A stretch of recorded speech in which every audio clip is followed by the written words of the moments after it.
set. Hey everyone, I'm Alexis the Ego Queen. I love me, I know you do.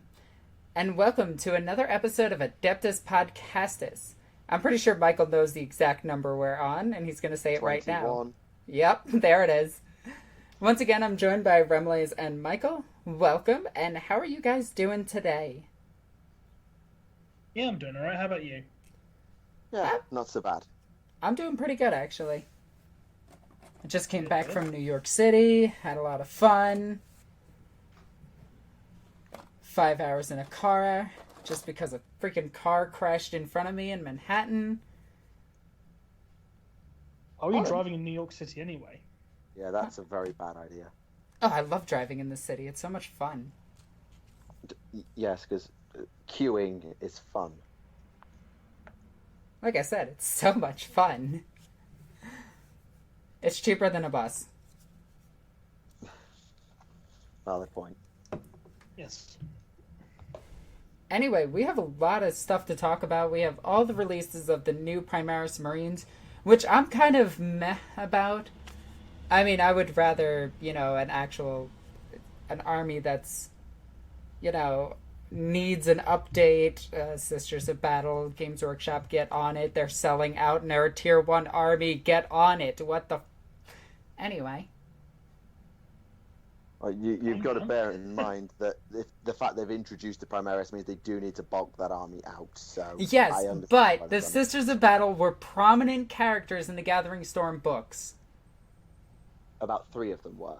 No. Like, the armies themselves were prominent in all of the books except for the second one. But no one cared about the second one because it had gross eldar in it. And, bullshit logic. But then again, the first one had bullshit logic. Yeah. And we were just talking about that with the Necrons planning for a threat that didn't exist. Hyperlogical strategy. It's not that surprising. No, but they planned a way to close a warp tear that didn't exist in the galaxy for 10,000 years. There's planning, and then there's, well, gee, guys, I hope this works. Bear in mind that the Cabal knew this was coming 10,000 years ago. Why wouldn't the Necrons? Because the Necrons didn't have any psychers. Doesn't change anything. Well, didn't they have that these pieces of technology that can predict the future? Isn't there that massive archive of theirs or something? Quite possibly. Orican can time travel, so they know stuff. Well, that's another stupid answer. Like, it's just like, oh, well, he went into the future and saw that it was going to be a bad thing. Couldn't see the destruction of his entire race or the gods themselves eating all their people. There's a... yeah, whatever. You gotta admit, the Necrons fluff is kind of all over the place. Almost everybody's fluff is all over the place. Yeah, but the Necrons one makes little to no sense. I liked it better when they were mysterious, undead, spooky, scary skeletons. I mean, well, they've changed everyone's law over the years. I mean, like, when they introduced the Tau were like, we're peaceful, hippie, communist fish, and now it's like, we bring the greater good. You don't want to join it, then you die. Actually, I started reading up on how the Tau trick a planet to joining the greater good, and I thought it was really interesting. By trick, you mean convince through diplomacy? They set down a little beacon that emits a signal so that they find the greater good, figure it out for themselves, and then the Tau come and they're all like, hey guys, we're the Tau. And everybody on the planet is like, wow, we've been mass brainwashed to believe that you're our saviors. Do you have a source on that? Tau 4th edition Codex. Okay, just that's never been mentioned in the 6th or 7th one. It's really funny. Remember, non-canon by omission doesn't count. Yeah, I'm not saying it isn't canon, I'm just saying it hasn't been mentioned again. I mean, it's probably one of their ways of getting a planet. Yeah, they have various methods. Most of them involve either a negotiation or a pulse rifle. Yeah. Or, here's a helmet. Put this on. Obey us. Yeah, #free the Vespid. Yeah, the Vespid was a... #free the Vespids. Yeah, the Vespid. Hashtag free the Kroot. That's another Free the race. Kroot, free the A freaking Kroot. slave races. They're not. The Vespid, fine. The Kroot are mercs. They work for other races all the time. Just pointing that out. Yes, Except but when working they're for by the Tau, they're not allowed to eat what they want. The only thing that the Tau tell them not to eat is the Tau. Everything else is what the Chaos-based Marines. Shapers. No, that's the Shapers. The Shapers dictate what they eat. The only reason they don't eat the Tau is because of their alliance. Everything else is because the Shapers say no. Although let's talk about that for a second, because the Tau could have stopped that war with the Kroot at any point. The Kroot that when they came in and saved them, and the Kroot swore loyalty to the Tau. They waited until the Kroot were almost extinct so that they would swear loyalty to them. Hashtag free the Kroot. That are still technically free. Anyway, we're going to go in circles all day. Let's move on. Oh, yeah. It says the slave owner.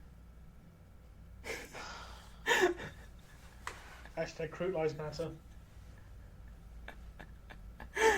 Anyway, Primaris Marines. So apparently, yes, skull-faced Primaris Marines who look like the guys from Halo. oh my god, yes. No, somebody pointed this out too. Somebody posted a picture and it said, "We shall go into the future shiny and chrome."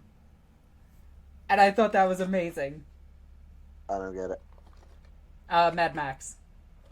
Yep, don't get it. Fine. Oh, because one of them looked like oh, what's his face? Oh, what was the name of the villain from Fury Road? Oh, Immortan Joe. Yeah, because the squad leader looked like Immortan Joe. He had the skull mask covering just half his face. Although my other favorite joke about them is never skip leg day. Oh yeah, they got some skinny legs. Apparently they're used for guerrilla warfare. Yeah, how are we pronouncing this? Because it's R-E-I. Like, I don't know if that's the Reavers or the Ravers. I'm not sure. Let's call them Reavers. That makes more sense from a war point of view. Yeah. So, Nope, they're just ravers. Yeah. Yeah, guerrilla warfare. Also terror troops. Yeah, let's talk about that. They're bringing back terror squads essentially into the lore. Like, what is Gilliman thinking? Fear tactics work. Gilliman's not an idiot. Yeah, but that's so like he's using tactics of heretics, like people that are foe. And I will agree that terror tactics do work. I mean, you could just look at the fucking world that we're in. So what you're saying is that these guys are actually Night Lords in disguise? Yeah, pretty much. They're using Night Also, I'm Lords going to point out that their tactics. shoulder pads don't match up. Oh, yeah, and that might be Mark 9 armor. It's Mark 10. It's stripped down Mark 10. It says it specifically. Oh, it does, damn it. I didn't actually get a chance to read it yet. Yeah, There it's is no Mark 9. yeah, it's stripped down Mark 10 armor.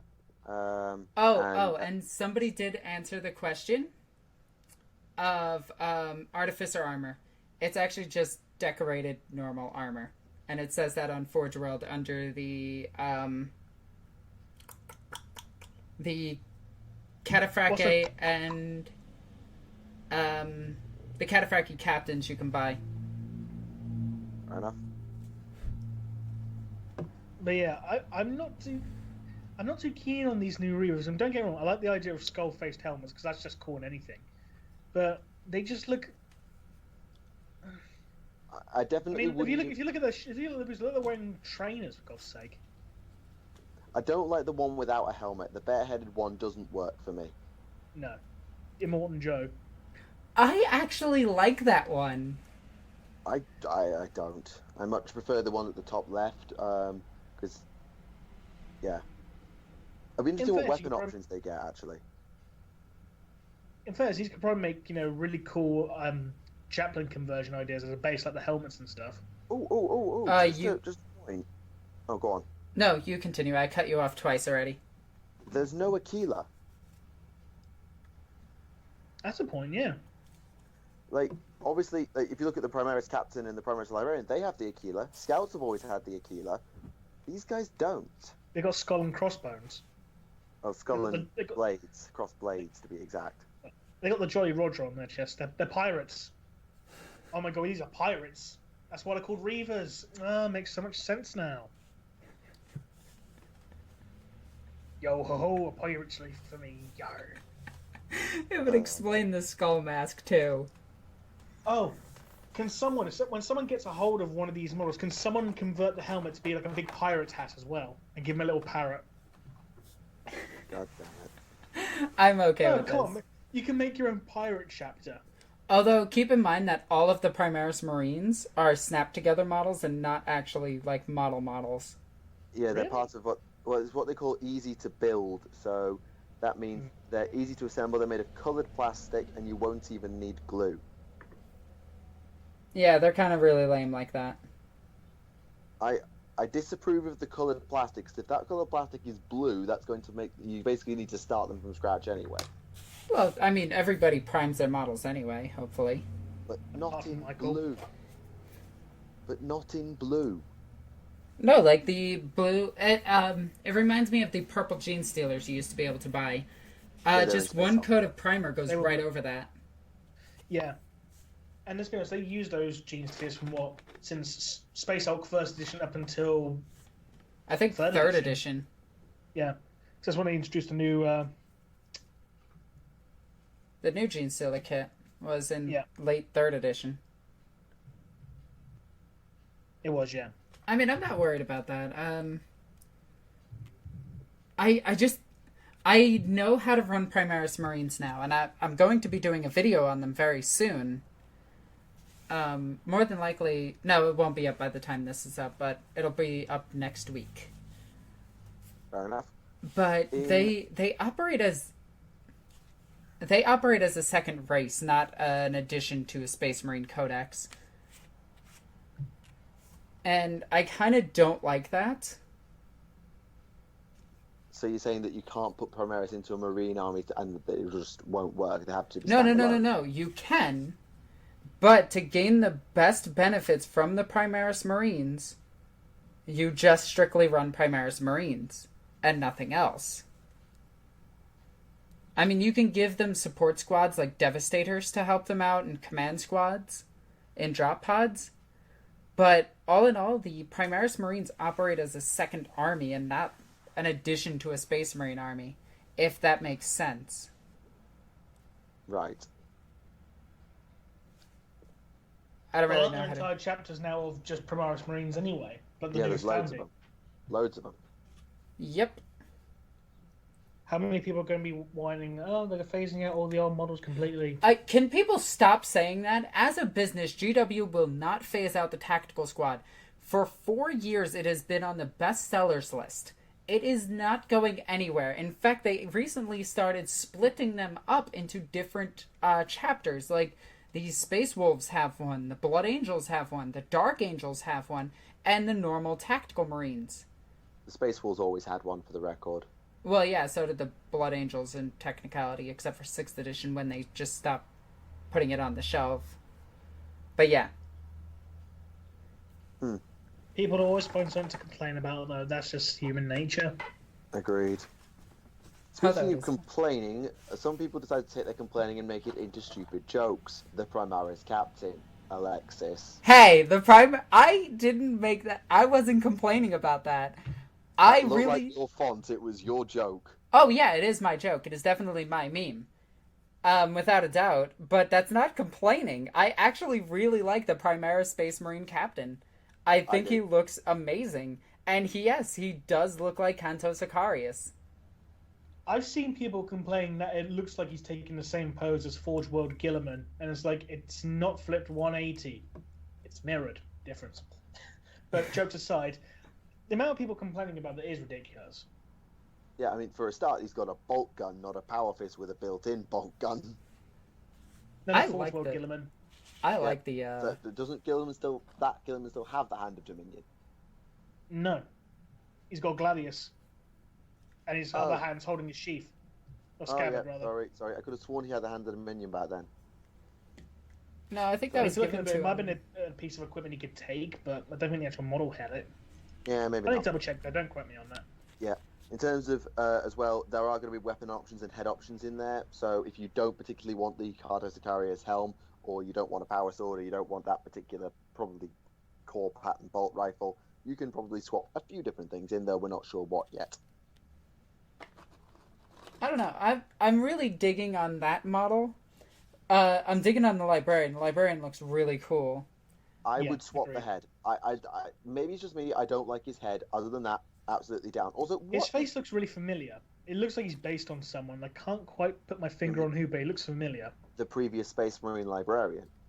No, an actual real life person. Oh.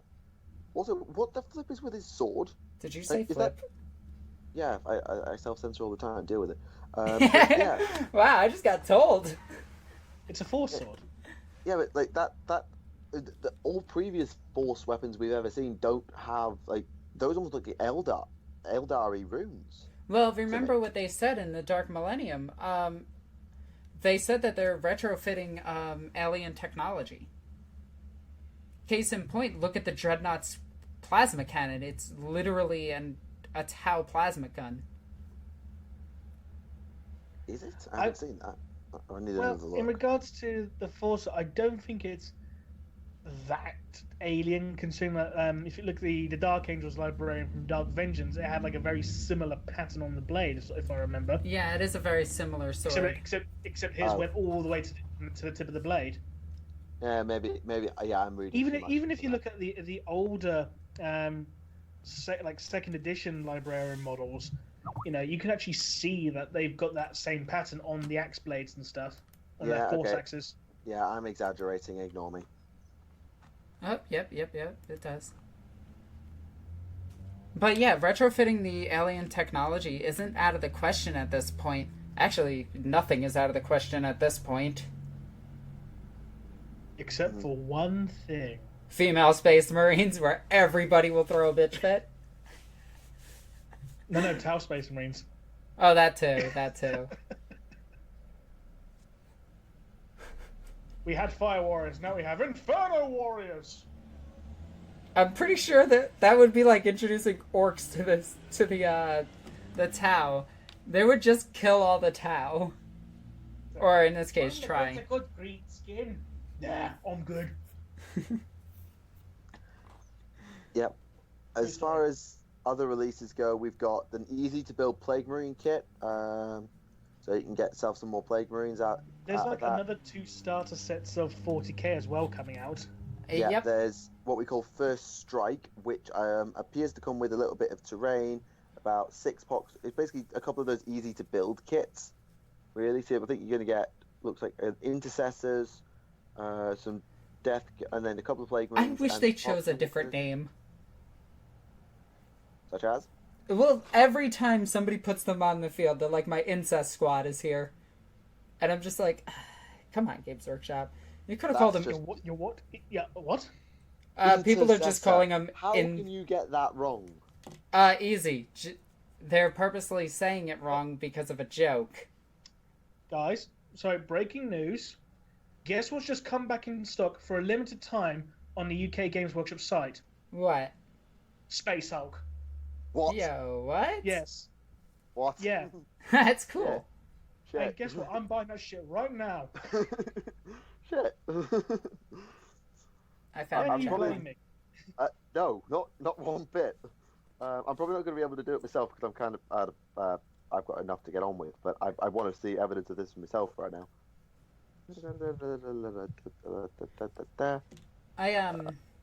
But yeah, when it comes to those Primaris Marines, the naming could have been so much. It could have been done a little bit better. I'm not a fan of the names. Yeah, some of them are a bit too. Like the Howl Blaster Squad. That sounds like it was named by a 6th grader. It's not that bad. Yes, it is. Not really. It's worse than the Hell Brute, which I think is one of the dumbest names GW has ever come up with. I think Hellbrute's fine for a Chaos Army, for a big demonic dreadnought. No, like they're calling them Hellforged vehicles now, and I really like that. I think that is the step in the right direction. But Hellbrute, That wasn't my cup of tea. We got Each that. to their own. Although I do want to see more armies expanded, like once they're done with the Primaris Marines, which I think is going to be at the end of this year. But once they're done with the Primaris Marines, I want to see them move into like the auxiliary alien races and the Sisters of Battle, but that'll never happen. And first, Sisters of Battle do need a new range of models. I mean, let's be honest. Gathering Storm was a good start because we got a new Celestine and we got the Gemini. So 2 new Seraphim. Although, here's something funny. The new Canoness is unplayable. What? Her loadout not legal. No, she's just not in the book at all. So you can't even make a Canoness that works with what she uses. Oh yeah, you can make a Canoness, but she But her is as not... a character. She is a character. In fairness, I probably might wait until, I don't know, maybe the Sisters of Battle Codex, if they make one, comes out. They are going to. I'd be surprised if they didn't, but at the same time, they might... They should. But Considering how quickly that Canoness model sold out, I think that made Games Workshop realise, oh shit, people actually want Sisters of Battle. Maybe we should actually do so. And then they made the Celestine and Gemini. It was like, no good step. People bought that alongside with Belisarius and Greyfax, but Celestine was the big name character of that group. Celestine is a monster, by the way. She is the best close combat unit, like, currently in the game. Like, solo combat unit, she is the best. Like, I can easily take down almost any other named character in a fight with Celestine. And it's because of her acts of faith. Yeah.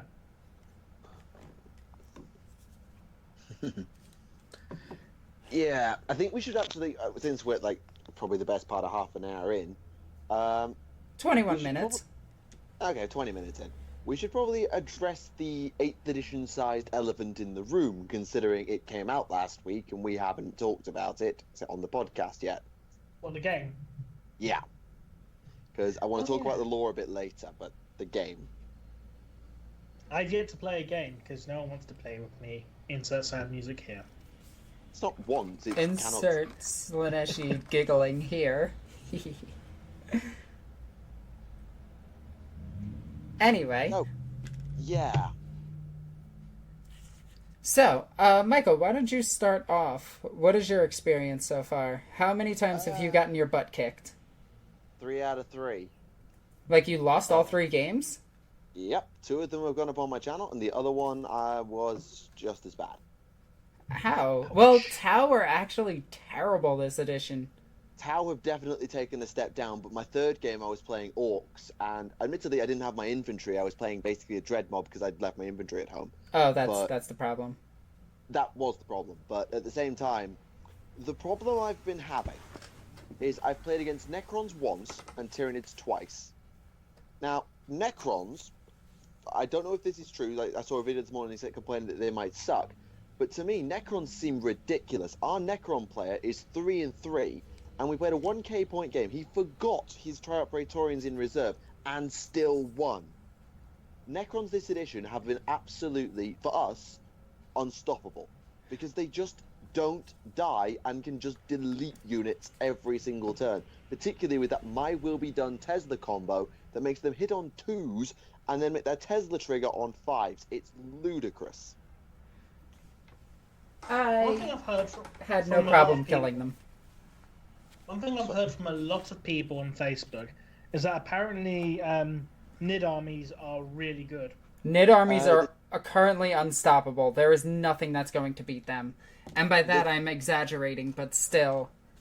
The Tyranids I faced, I mean, my Tau got beat by them, but at the same time, I don't know if I played particularly well, and I was playing Tau, which apparently is now the worst possible thing in the universe. No, they're not the worst. But even when I was playing them with my orks, the main problem I've got is that with the way that damage is calculated, I completely approve of the way damage is calculated, just for the record. With the way it's calculated, elite units cannot chug through infantry, particularly not Tyranid infantry, because they're basically perma-fearless. At the same time, their resilience that they used to have, particularly in the case of things like Terminators, Walkers, and the like, has plummeted because now, in Kilocan cases they're being wounded on 5s, and I know in many cases it is wounded on 6s, but they're now hurtable, and it makes them die. I lost a combat between Kilocans and Termagants, which was just embarrassing. And in all fairness, they could do that last edition too. No, they couldn't, because Kilocans were armor 11, and Gaunts were strength 3. They couldn't touch them. If they immobilized them. No, Kilocans are only armor 10. No, they were 11. Well, if you immobilized them, they became armor 10, but their front armor was 11. So until they were immobilized, which you couldn't be once you got into combat because you were untouchable, you were fine. Ah, okay. And Gaunts were only strength 3 anyway. But I feel like this is a bad addition. This is our first impressions only. This is a bad addition to be a mid-range army. By that I mean an army that is not particularly good at shooting, and not particularly good at combat, is a bit of a jack of all trades, and relies on elite troops. I feel like Eldar could really struggle this edition. I don't know why. I haven't faced them yet. Oh my god, Eldar I annihilated in 2 turns.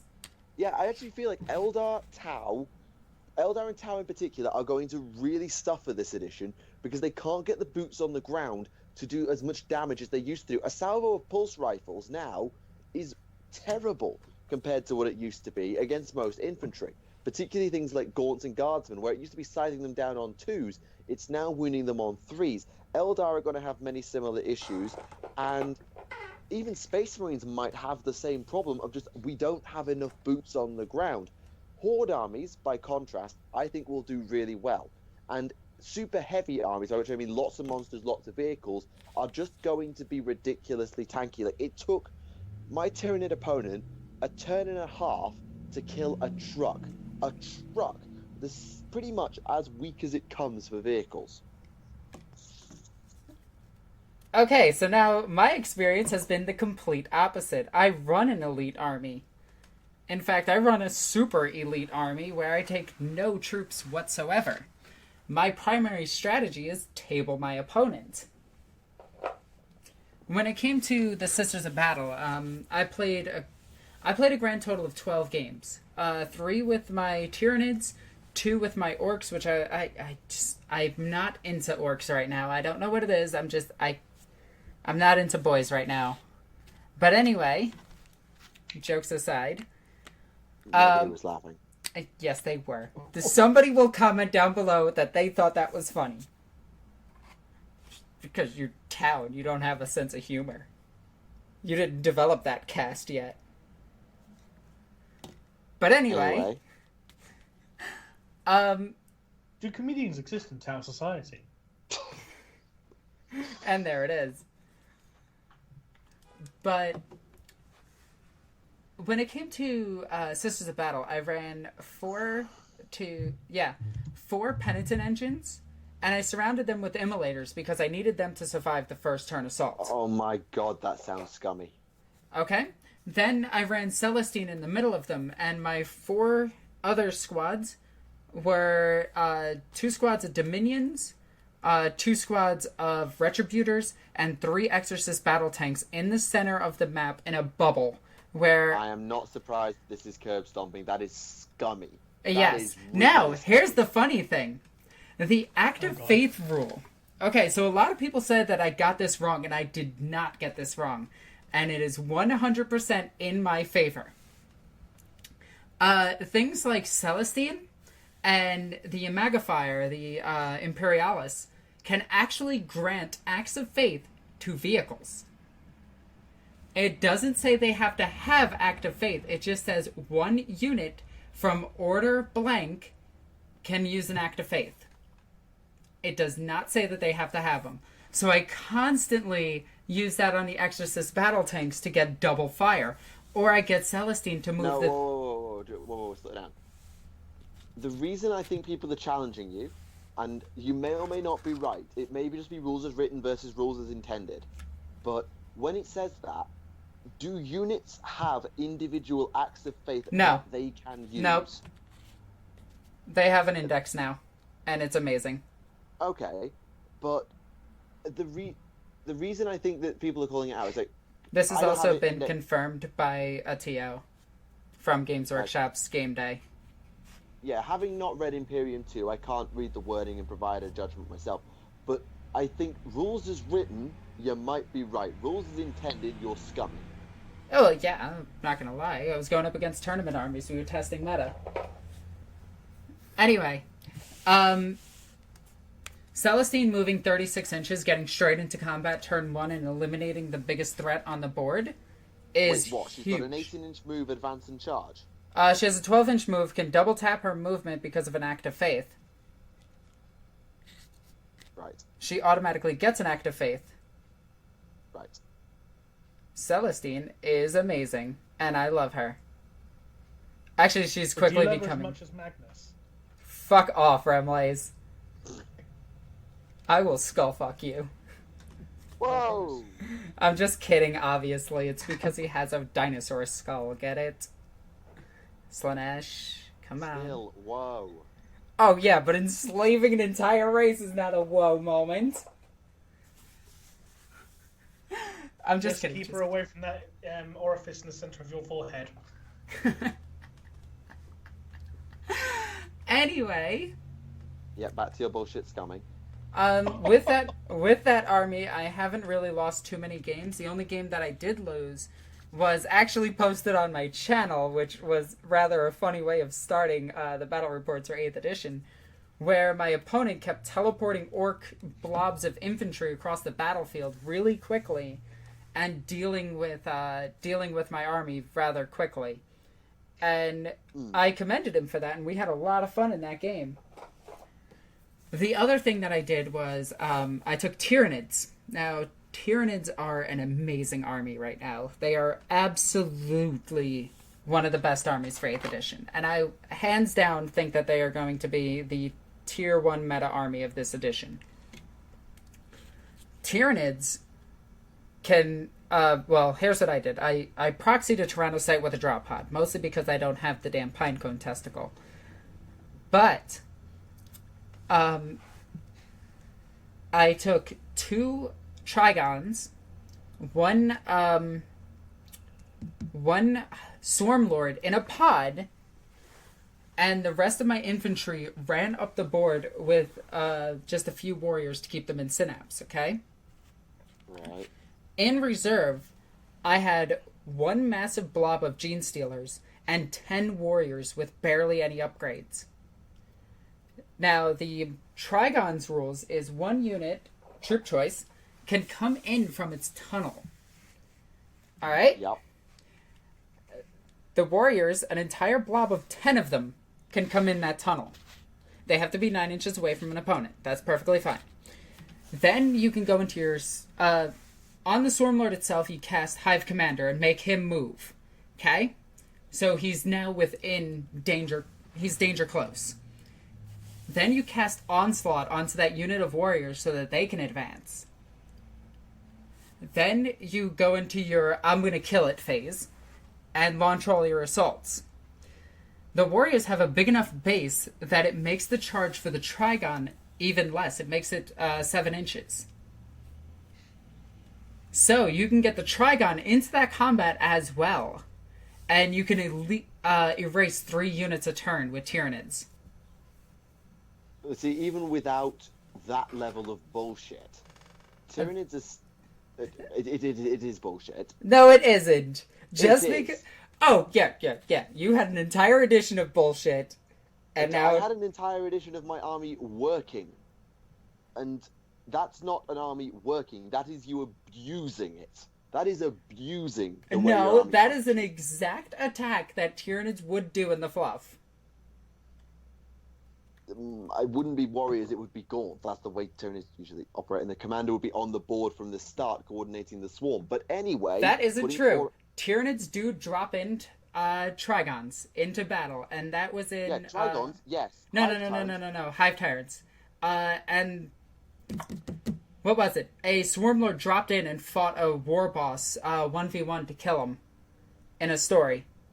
Okay, your point stands, but even without doing that, whether you consider it nonsense or not, Tyranids are still good. because I faced, if you watch my battle report, I faced an army of basically a couple of squads of Gaunts at 20 strength with some Devourers. I fought against a Tervigon. A Tyrannofex with an acid spray is terrifying. Yes, it is. Oh my god. Yeah, a 2d6 shot flamer with damage D3 and 18-inch range if it doesn't move is just stupidly good. Yeah, I kind of want more of them now. I think the Dak effects and the Daka Flyrant have definitely lost their edge. Oh, did you see that 2 Carnifexes can fit into 1 pod?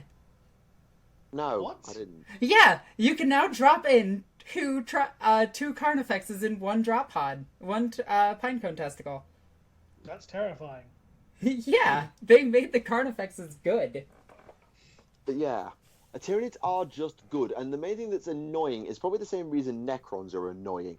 It's getting rid of... They are just impossible to put down. Warriors are not stupidly tough, but if you get them well placed, they're annoying. Gaunts, if you have a Tervigon, are functionally immortal, because you have to kill the entire unit or 10 will just come back. The monsters have... Like, Tervigons and Tyrannofexes have toughness 8 and, 14 wounds each. Hive Tyrants are not too bad to take down, and neither are Carnifexes, but... Yeah, Hive Tyrants didn't get a buff, but they got a nerf instead, and I'm okay with that because they were stupidly overpowered. The Daka Flyrant has definitely had a nerf. We really noticed the Daka Flyrant's had a nerf. Although, you can switch it now to a close combat flying Hive Tyrant. And we think that that's the way that Hive Tyrants should be run. We Yeah. genuinely think that. But I just feel like... I think the way that armies are going to win this edition, I'm only speaking for 3 games of experience, and we don't have a huge meta. Like, we've got 2 Tau, 1 Orc, 1 Tyranid, 1 Space Marine Inquisition-y mix, 1 Necron, who we played with, and 1 Chaos, but I didn't get to see his game, is that resilient armies, and by resilient I mean things with bucket loads of wounds, are going to be the way to go. Mechanized infantry is very, very powerful, because transports are ridiculously tough, even if they're expensive. The psychic phase is just a nuisance. It's not particularly powerful, it's just annoying, particularly when you have no psychic defense in your army, like Tau and Necrons. It is really funny with the Sisters of Battle, because everything in their army has the psychic defense, but it's on 1d6, so it's completely useless. It's not completely useless, but it's mostly useless. Yeah, it's funny because you just roll and you're like, I got a 6. Well, I rolled a 7. All right. It's there. It's there. Necrons have their Gloom Prism. Tau have nothing at the moment on psychic defense. I don't know what Dark Eldar have got either. But I feel like resilient infantry, i.e. infantry that gets back up again, like Necrons and replenishable Gaunts, and potentially Orcs, boys, because they have the numbers to carry it off. And then mechanized infantry, monsters, those sorts of things. I think that's going to be the way to go. I really do think a mixed Tyranid list, even without drop pods and without deep striking nonsense, are going to be really good. And that I saw a list, I didn't play it, but it was basically 3 Vindicators, 2 Dreadnoughts, 2 squads of Stern Guard in Rhinos, and a Captain for Iron Hands. And I looked at it, I was like, that is going to just curb stuff. That is toxic and needs to go and die. Yeah, I am slightly worried because elite infantry, like what used to be powerful stuff that was tough enough to take it and had enough hitting power, has really lost its edge. I disagree right there. I've had little to no problem with my Terminators.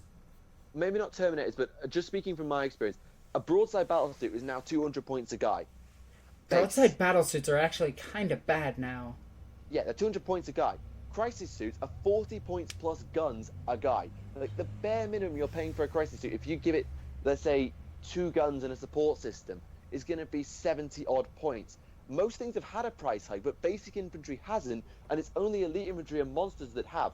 Monsters have had a huge toughness boost to compensate for this. Elite infantry, on the whole, haven't. And I feel like even if Terminators are still fine, that is that middle ground of like Wraith units, Terminators, battle suits, and the like are really going to be the weakest part of this. it will be your basic infantry and your big stuff that's going to carry you. Your middle ground you might end up leaving empty.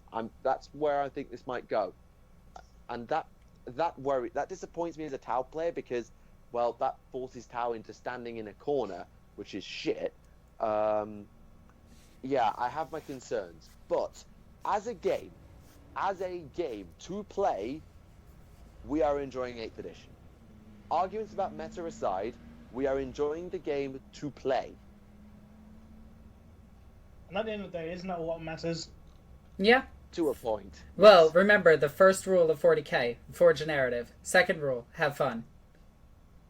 Yeah, the problem is that if you want to do those two things and also have a chance of winning, I'm not trying to rant, and if people think I'm coming across as salty because I'm a Tau player, that's fine. I'm not trying to. Well, you are a salty Tau player. But I'm also saying this is an orc player who took a lot of walkers and what would have been considered a really funky list to try last edition, and it got shit on. Okay, so listen to this really quick, and you'll laugh at this because, yeah, you know an orc kill cannon line. Yep. How many kill points was that last edition? Kill points. Just 3 guns with the squads of grots with them. Are you talking about actual points or kill points? Just kill points. How many points did you get for neutralizing that unit? 1 per tank and 1 per grot unit. No, I mean in last edition. Yeah, 1 per tank and 1 Actually, per you grot only unit. got just 1. You got 1 point for eliminating all 3 guns and all the grots with it. It was 1 unit. Kill cannons. And... Kill cannons are the things that go on battle wagons. You're thinking of mech guns, different thing. The artillery. Well, I just call them cannons, because that's all I but take. Kill cannons specifically are the things that live on battle wagons. That's what confuses No, you can actually take kill cannons with grots as well. No, you Regardless. Yeah. Yes, But that's Forge World. Anyway, in 7th edition, that was 1 squad, 1 point. In 8th edition, it is 7 points if you kill grot artillery. Why? Because each gun is an individual unit. Each group of grots with them is a separate unit. That's not how it reads. It is how it does. reads. That is how it reads. You're right. As a single unit, you're right. It's the same problem drones have got, actually. Yeah, drones break off and form their own squad and almost automatically give your opponent first blood. Absolutely. First blood is hard to get, just for the record. First blood has been particularly hard for us to get, because things that come forward generally don't die because they're like vehicles, or it's been heavy infantry. I haven't been having that problem. We kind of switched over to First Strike, which is where both players can get first blood. Then what's the point of having it? The reason we disagree with first blood, first off, because first blood is, in a game of 1,500 points, first blood is almost automatically given to the player that goes first, even in current meta. We played 1,000 points, and it took until second player's turn 2 to get first blood. It took me 5 minutes into my first game to get first blood. Celestine. Any drop pod will get first blood immediately. So we switch over to First Strike, so it's fair for both players. Right, okay. That's what ITC does, anyway. ITC is the tournament scene. Yeah, I got that. But yeah, I always had, in the run-up to 8th, I was like, I want to see how this plays and stuff, but I don't want to get on the hype train and go crazy. And I still haven't. I'm not getting carried away. Maybe it's just because the armies I'm playing at the moment just happen to be bad. But... You know there's going to be somebody in the comments, who's going to be like, Michael, you're dumb, and this is all the reasons why you're dumb. Oh yeah, people are going to shout at me for every single thing I've said. I'm fully prepared for that. But I just feel like at the moment, because maybe it's because of the armies that I like to play, which are heavy on elite infantry, or play around a certain gimmick and don't just do the classic what that army's thematically supposed to do, like put a horde of infantry down, camp in a corner, whatever it happens to be. But I do worry how many viable There is builds no there more are going, camping, though. That's the scary part. which makes it even worse for Tau. But anyway, that's beside the point right now. The point I'm trying to make is I do worry about build diversity, not army diversity, like the amount of armies in the meta, because it sounds like even if tyranids and stuff are up there right now, there's enough armies that work. I'm worried that most armies are going to be forced to play one way, not just competitively, but generally to be good. Like obviously, competitive armies, there's only generally one way you build them. You can attest to that. But even at the casual level, I want there to be army levels. I want Dakka orks to work, and Dreadmob orks to work, and Green Tide orks to work, and Cult of Speed orks to work. Like that's 4 builds, and I know Dreadmob now doesn't work, or maybe I just got unlucky with it. I'm worried that Dakka orks just doesn't have the accuracy because its blast templates are gone. I'm worried about Cult of Speed having the numbers to stay alive because it's not as tough as it used to be, and thus I'm left with just Green Tide. Same with Tau. I love Green Tide, though. Love it or not, it doesn't matter. It's not the only way to play orcs. That's not fun. Actually, Cult of Speed is incredibly good as well. Because bikes are heavy, are 6 shots apiece. True. So enough of them will eliminate almost anything. And at strength 6, AP minus, I think, 1, they're ridiculously good. I've got Xenos 2 in front of me. I'll check a Dakka gun for you. A Dakka gun is... Dakka gun? It's called Dakka. Assault 3, 501, not 611. Oh, then I got the wrong gun then. Hang on, I'll just check it. Strength 6, Rend 1, is that what you're looking for? That's the super shooter, which is what the Flyers have. No, I'm not looking at that. It's, Actually, another really... Actually, the orcs in general just have all good units now. I would argue that their units that used to rely on pipe plates are now bad. Or at least not as good as they used to be, because trust me... Dakka gun. Yeah, Dakka guns are... Oh, they're AP minus 0, but there's still enough of them that they're ridiculously good. They are good. I'm not going to argue that. But as an army that relies, like playing Tau, on that particular gun, that is exactly the same stats as the Pulse Rifle, just with half the range.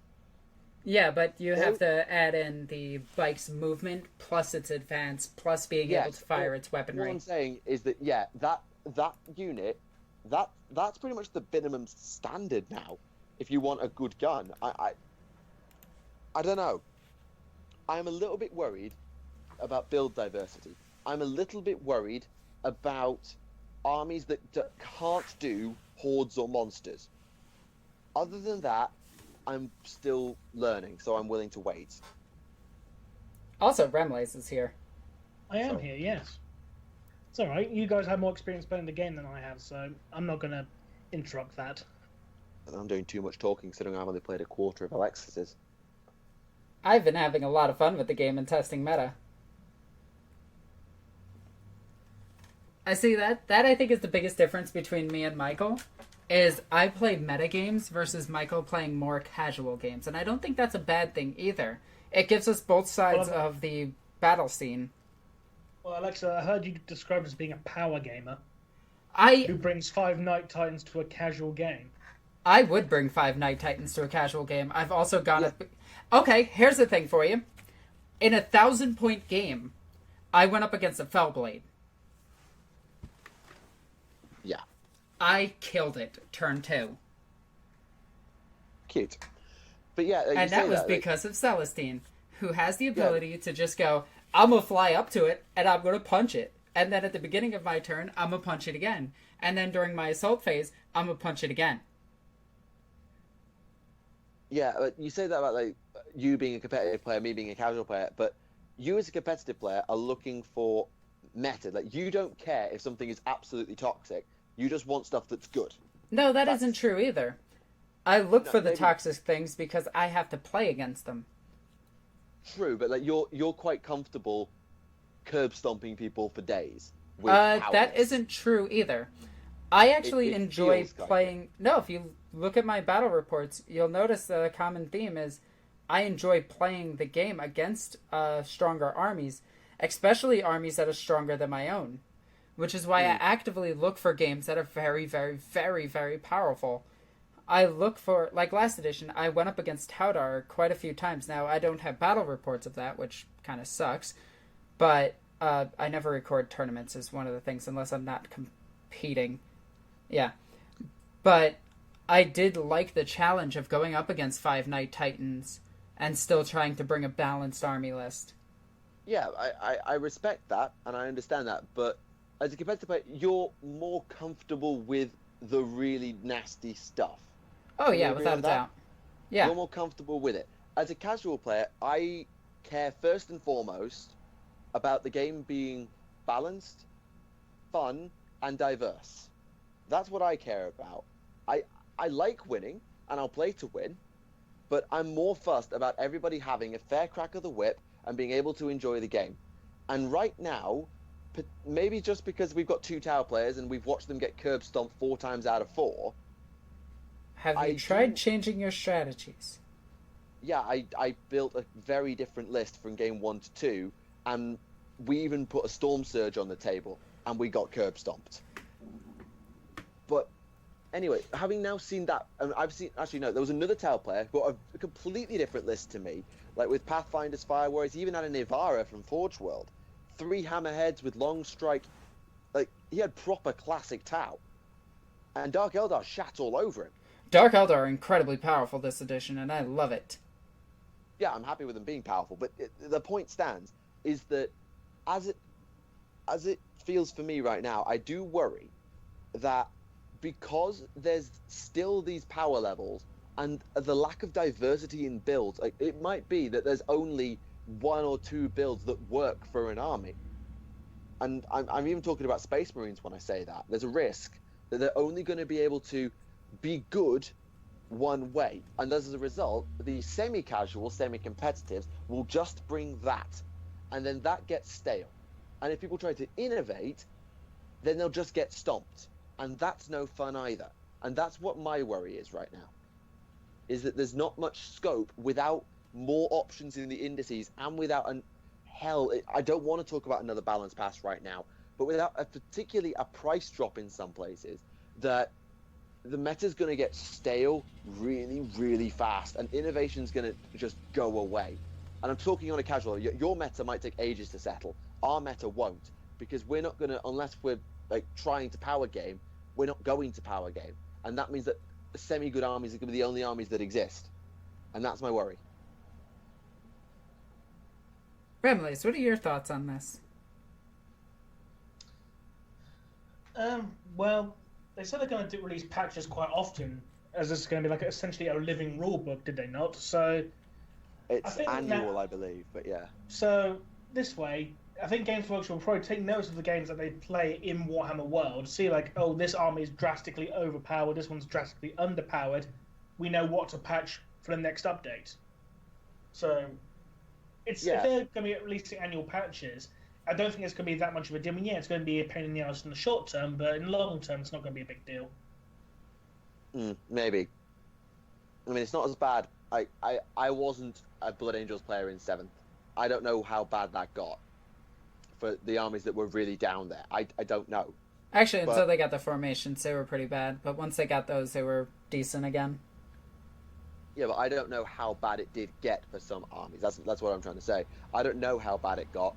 And now I'm in the position where I know how bad it is. I really do sympathize with the people who really hated 7th edition.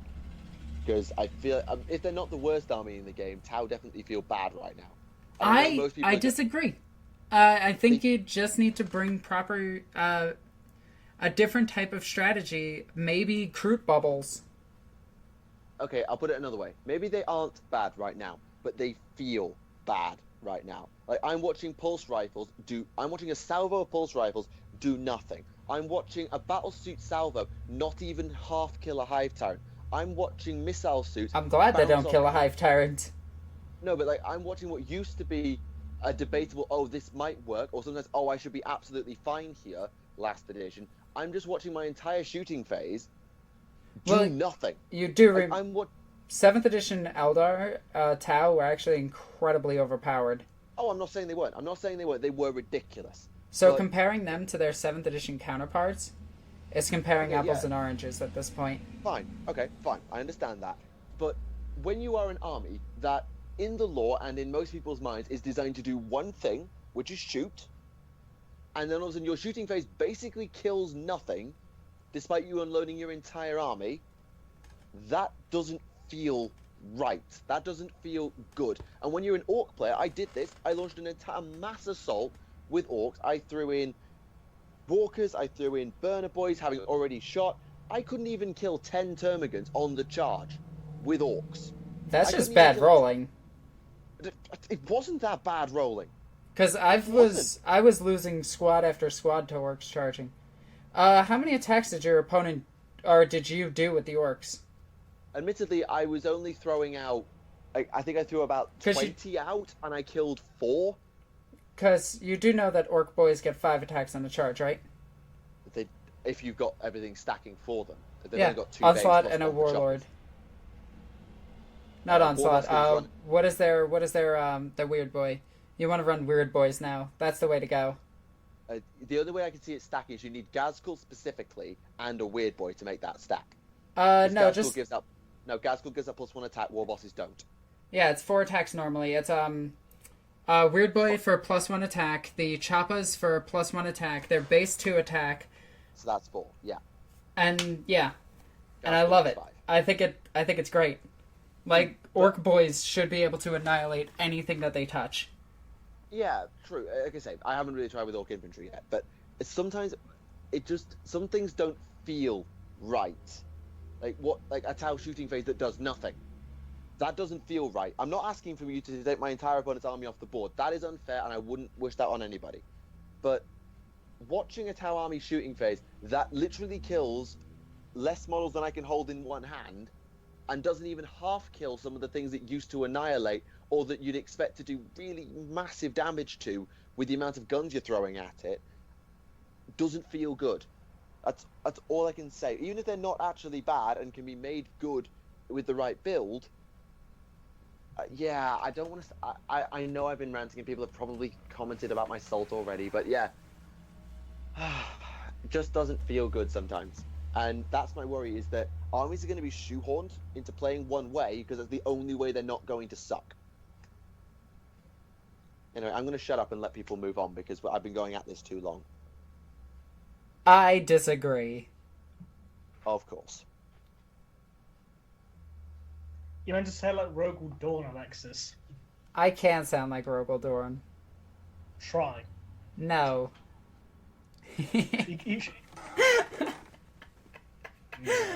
I am not sorry for that setup. No. Moving on. Yeah. Yes. Is it question time by chance? Yes, it is. Yay. Questions. Are you done yet? No.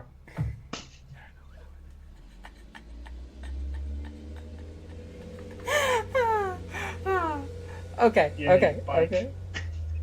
Sorry, I'll stop. Right, okay. I've got the questions ready if people are ready. Yep. Okay. I've gone off popularity, so let's see how we go. Who do you want to defect back to the Loyalists and why? That's all it says. Magnus. The Primarchs or just anyone who's got I'm gonna assume all the it says. Primarchs. Just to keep the question simple. For solvent purposes, Lionel Johnson. God damn it. It had to be said, I'm sorry. Yeah, the incorruptible Johnson. He's a good guy. No, seriously, Fate Weaver couldn't corrupt him. Fate Weaver couldn't corrupt him. I'm just making that point. I think he's giggling at something else.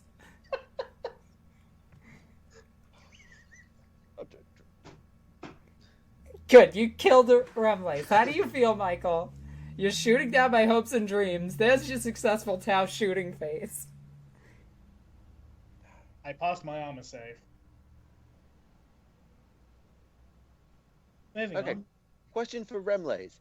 Is the Mechanicus' doctrine of banning innovation and alien technology only an excuse to maintain a lucrative monopoly over the Imperium's tech and resources? Probably. Let's be brutally honest.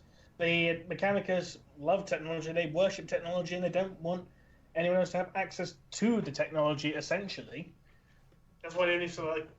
I mean, let's be honest. There's a reason why Belisarius Core has been able to make all these brand new innovative weapons. It's because the Mechanicum, or Mechanicus rather, already knew how to make it. They just don't want people to touch it, because like otherwise there'll be no use for them. Essentially. That's my personal little theory anyway. Okay, that's about the Lost Legions. I'm pretty sure we've discussed that before. Yeah, Sigma. Yeah. I don't recognise what that is. Could you use Sabaton as the theme tune for 40k? Probably yes. Yeah, I would agree to that. Why can't I sell/give my immortal soul to the God Emperor like the other gods? You can. You're just put into a little tube and sucked dry. So long as you're a psyker. Yeah, that's the point. You're not. If you're not a psyker, that it's not like you could like as a. You can give your soul to the Emperor. You just become an ecclesiastical preacher. True, but that doesn't protect your soul in the well, we don't know, but it's not like you can just enter. That being said, the 900 Sisters of Battle who were formed into the Screaming Cage had their souls merged so they can basically have their torture and pain shared, but because of their faith, they were all incorruptible as well. So if you have enough faith, you will be incorruptible and have your soul saved. Even if you're being tortured by a demon or Slanesh, your soul will still be safe. It will not be consumed. You know, that's actually really funny because the humanity can actually protect its souls better than the soul stones can in that case. You just need a shit ton of faith. Yeah. Which is very hard. Like, I can only speak about real world examples, but having enough faith to manage that is pretty flippin' difficult. Basically, you're going to have to be a Sister of Battle to even have a chance of pulling it off, let's be honest here. Yeah. Okay. What would you think about... Maybe Black can pull off. Maybe. Yeah, maybe.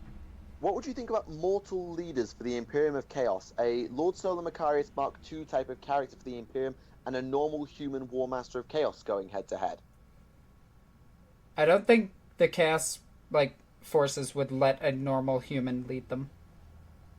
Well, if they let Traitor Guard become its own faction, they would. No, that's Traitor Guard. They're not leading, an actual crusade or anything like that. Well, it depends if you get a leader of the Traitor Guard who's, cruel, sadistic, and badass enough to basically go up to a Chaos Space Marine, slap him in the face, and go, "I'm in charge now, you bitch." Or... And then they might go, "You know what? This little guy's got guts. Yeah, we'll follow you." I mean, let's be honest. If you can have people like Latara Saren who can go up to Angon, say to his face, "Stop being a whiny little bitch," and then go and slap a world-eater's captain in the face for not doing his job properly, I'm pretty sure there's going to be some normal guardsmen who would have the balls to do that to a Chaos Space Marine. Alternatively, you find a Psyker powerful enough to control a demon force of some kind. That's also possible as well. Yeah. I'd be quite happy to see Macarius or someone to succeed. Wait. Mariel Sabathiel. She's a normal human. Sort of. True. Close enough. And she leads a warband of corrupted sisters. Okay. I'm not... She corrupted them by getting their bodies possessed, not by corrupting their souls. That's true. I was more mulling over whether I wanted to ask this question. Do it. You won't. Post in the chat. No, it's fine. No, you wouldn't even hesitate to ask this. It was just me thinking. What 2 or more Primarchs and/or other Warhammer 30k, 40k characters make an interesting sitcom household? # just because. Again, by TTS logic, then Vulcan and Korax. Hello there, Vulcan. Hello there, Korax. Let me give you a hug. Oh, bother. Love me a dick. Actually, I would like to see, probably Khorne the Betrayer and Azrael of the Dark Angels. Haven't they fought before? They fought many times. Okay, but yeah, good point. In one book. Yeah. We'll have Araman and Lucius sitcom. Oh, God. Gee, Brian, what are we going to do tonight? Same thing we do every night, Lucius. try to take over a star. Can I touch myself inappropriately while we do so? God. Hey, girls. Stop. Stop. It's your boy Lucius here. It's not Are you me. done? The best part is it's not me. Yeah, are you done? For now. That's not promising, but okay. Right. Right. Do men of iron have souls or some connection to the warp like humans due to their sentience? Basically, can AI have psyches, I suppose? They have a And machine machines have spirit, so technically, yeah. Well, our machine spirits technically formed from organic pieces. Well, we don't know that because that's another thing that needs more lore explaining them. I'm pretty sure machine spirit comes from an organic core, doesn't it? In certain machines, at the very least. No, because there's the Because there's a difference between a machine spirit and an artificial intelligence. no, because the Castellans they have a machine spirit, I believe, and they're fully atomic. Yeah, and if you look at the... Go on. According to the 4th edition Codex Space Marines, machine spirits consist of a combination of organic and mechanical components. Well, could it be that the machine spirit itself is like a human spirit? Could be. If it's a combination of organic and mechanical components, then logic says then it is in fact someone's soul. Okay, so taking that argument then, and let's reverse engineer it a little bit. And did the Men of Iron, were they truly AI or were they machine spirits? They were true AIs because it was because of the whole Men of Iron rebellion that the use of AI was forbidden. True. And therefore, following up on that point, by that logic, I don't think they have... They may be sentient, but do they have souls? Probably no. Well, that's when you have to get into the whole debate of what constitutes being a soul. Yeah, it becomes a Well, we know soul that some humans don't have souls, so I would assume that these robots don't as well. But until more lore comes out, we don't know. Yeah. Considering the most recent lore regarding Men of Iron came from that audio drama Perpetual, where it was like a throwaway line where they had machines that could like destroy suns and lift up continents and throw them into space. Now, I'm going to assume that that's their spaceships that can do that, not just them. No, apparently it was one of the Men of Iron constructs, not Men of Iron's craft. It was actually one of the Men of Iron who could do that. I assume I was assuming that Men of Iron don't just all follow the same template of being Terminators, and you had different types who were like giant machine dragons or stuff like that. Because in the Warhammer Monthly comics, there was a comic where the Arbites actually uncovered a storage container or whatever, a prison full of Men of Iron. There was whole different types in there, and in the end, it's nuke the entire planet. Fair enough. Okay, what would Lionel Johnson do if he came and saw the Imperium as of right now? By which I mean, shit. Yeah. He'd flip his shit going, what the fuck's going on? Why No. are you green? Why is Gilliman on the fucking throne? Actually, I don't think you would have a problem with Gilliman on the throne. I mean, Gilliman was Lord Commander when he died. Yeah. Yeah, but Johnson died first. He didn't die.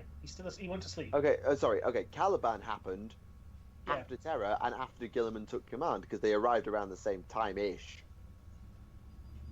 Now, I personally think that Lion would probably go and help him. Unremembered Empire had Lion basically having a huge problem with Gilliman taking the throne. It's like, oh, you're starting Imperial Security, so you can sit on the throne. And Gilliman's like, I don't want to sit on the fucking throne. You do it. What? Yeah, and then that Sanguine's turned up and was like, you do it. It was like, oh, all right. yeah, actually, that's pretty accurate. But yeah, I still don't think Gilliman's on the throne, so to speak. Yeah, he's Lord Commander. Yeah, he's in charge. I think he put a new Masters of Terror or something like that, and then went off to fight the Crusade himself. Because he himself shows up for the devastation of Baal, which happened 150 years after the initial launch of his crusade. And we know we're currently at setting of 200 years later? Yeah. Yeah. Does that mean we're in M40... Two. M42 now, yeah. Well, we're we in don't 42. know what year we're at, because apparently the imperial calendar could be wrong. Of course. And that's in the the Dark current- Millennium book. By the current imperial calendar as we understand it, we're in M42 now. Yes, but the current imperial calendar could be wrong. We could be in M38. Not disagreeing, just saying that by what we have right now, we And then are in Lionel M42. Johnson wakes up and goes, "Oh, good to be back in M32." What do you mean we're in M42? Now, what? How long have I been in sleep? So, Remlace, we do know that the Primarch's healing factors can heal the problems that stasis gives them. Do we have evidence of that? Oh yeah, remember Well, you can I buy mean- the thingy on Gilliman. Yep. I mean, Gilliman not dying immediately when the stasis was opened. Instead, he had to be killed. I thought he still had. I thought he still died naturally and then was resurrected. I didn't know they actually killed him. No, they had to kill him. Ivrain killed him, didn't she? Yes. And then res them. She stabbed him. Oh, And then they threw a Venom symbiote on top of him and resurrected him. It's an Iron Man suit. Hey, it's It was the Iron Man literally suit. it's It's the Iron Man suit. it's the symbiote light- Folded like an Iron Man 2. It was the Iron Man suit. no, I And then when agree Gilliman with stood you, up and started playing Iron but Man it's by the Black symbiote Sabbath. one. It's the God pattern, the one that he uses when he becomes a Celestian. Haha, I'm a nerd. I know the white Iron Man suit that's also symbiote. Yes, you are a nerd. straight over my head, I'm afraid. Right. I would catch it. So, are you done? Okay. In the novel Dark Imperium, now, I disputing on haven't this, gotten a chance to fully read it yet. neither have I. Neither have I. It makes a point of Gilliman's mind almost being at war with itself about whether or not the Emperor is a god. I haven't seen such evidence, but it may be the case. Could this be, if true, an effect of the messing with the Primarch's mind caused by the collective belief of the Imperium believing that the Emperor is in fact a god? It might not be. It might not necessarily be in regards to the warp affecting his mind. It might just be something akin to self-doubt. Like he's woken up like almost 10,000 years later, you know, and he sees how everyone in the galaxy is venerating his father and worshipping him as a god, and he's seeing things like, you know, that can't be explained through science, like, you know, Saint Celestine, you know, the living saint, and he sees the devotion of people like the Ecclesiarchy and the Sisters of Battle, the Black Templars, etc. He's probably thinking like, you know, maybe father was wrong. I don't know. It could be something more akin to that, self-doubt, than anything with the warp messing with it. Also, Well, the Emperor himself could have told Gilliman that he is a god. Well, go on. Well, according from what I've seen in regards to spoilers of Dark Imperium, apparently the Emperor's humanity is all but non-existent now. Yeah, and I've seen When a quote. Gilliman spoke to him, so maybe it's just now he's operating on a plane more akin to what a divinity would concern himself with, rather than what a human would concern himself with. Well, I've seen a quote that went something along the lines of Gilliman couldn't understand how the people saw the Emperor as a god. How could a being so callous and cold ever be considered divine? I've misquoted that horrendously, but it was something like that. Gilliman doesn't, according to that quote, Gilliman doesn't get it. Well, Gilliman also knows the Emperor. Most people don't even know what the hell a Space Marine is. That's true. And if you don't believe me on that, it's true. In a White Dwarf article, they actually explain that most people in the Imperium know of the Space Marines, but they don't know them. Like they will never see them in their lifetime. They'll never know that Reboot Gilliman is alive or who Reboot Gilliman is. They're more concerned with surviving. True. Though that being said, a majority of the Imperium have heard of the Space Marines in a way, even though they may not have ever seen one, because most of them will never see a Space Marine. Unless their world's being invaded. Yeah, Oh, yeah. I think knowing the Space Marines are out there probably does help some Imperial sleep at night. And a lot of Imperial citizens literally view the Space Marines as the Emperor's angels of death. Yeah, like quite literally angels. Do you know where the nickname Angels of Death comes from? Tell us. The Dark Angels. That was their original. It wasn't their original name, but that was the first title they had before the Second Legion were ever created. That was like the Emperor's nickname for the First Legion. Oh yeah, that's in the one Dark Angel book, Angels Descend. Descent of Angels. Yeah, Descent of Angels. Yeah, that's where the nickname comes from. Oh, I keep trying to read Descent of Angels. I cannot get through that. No, because it's boring as fuck. It's a slog. I was like, I get through like the first two chapters, and I was like, I can't fucking read this. So then what I even got the audio books, and maybe if I listened to it, it might be easier. Turned it off after like 2 fucking tracks. I was like, this is shit. It's a shit book. There's only one book I've ever. It wasn't a 40k, but there's only one book I've ever got to about 4 or 5 chapters in and given up. That's only ever happened once. The only other one I've had trouble reading or listening to is Angel Exterminatus. I found that hard to get through personally. Mine was the second Gathering Storm book. I couldn't get through it. Yes, but that's a given. That's a given. It was so poorly written. Like the first one. In fairness, with Retro Bealtan, the opening bit when they introduced Ivrain, the opening bit was fine. It just when they started going off on the quest, it just went. No, it was. Yeah. The opening was fine. Yeah, like the first like 10 pages, that was fine. Yeah, the introduction to Ivrain with Lilith and everything, that sounded fine. Yeah, with they made Lilith even more of a badass. Yeah. Good. Lilith is a badass. Yeah, I plan to cosplay her in the near future. Have fun with that. Oh, it'll be amazing. Are you going to put the barbed wire in your hair? Yep. Shivers. Hey. Well, no, you just use like ribbon and tinfoil. Yeah, I was going to... yeah, fair point. Anyway, next question. Which actually comes back to Eldar. Would the Eldar ever ally with the Tau, since the Tau are technologically advanced, not as xenophobic as humanity? Or would the Eldar see them as barbaric, since they have no warp anything? I'm quoting. The Tau do have a lot of warp technology. It's from other alien races that they take in. In fact, their ships themselves can dip through in and out of the warp. It's just momentary versus... Yeah, it's skimming stones. They can't guide through warp, that's the only issue. Yeah. The navigator gene. Actually, this is a point.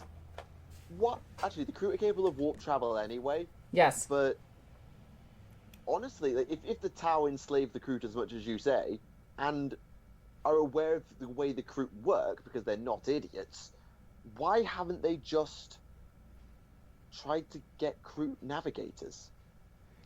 Because the crew would have to actually eat navigators. Yes, I'm not sure if they have to eat a navigator or if somehow the crew have developed a navigator gene.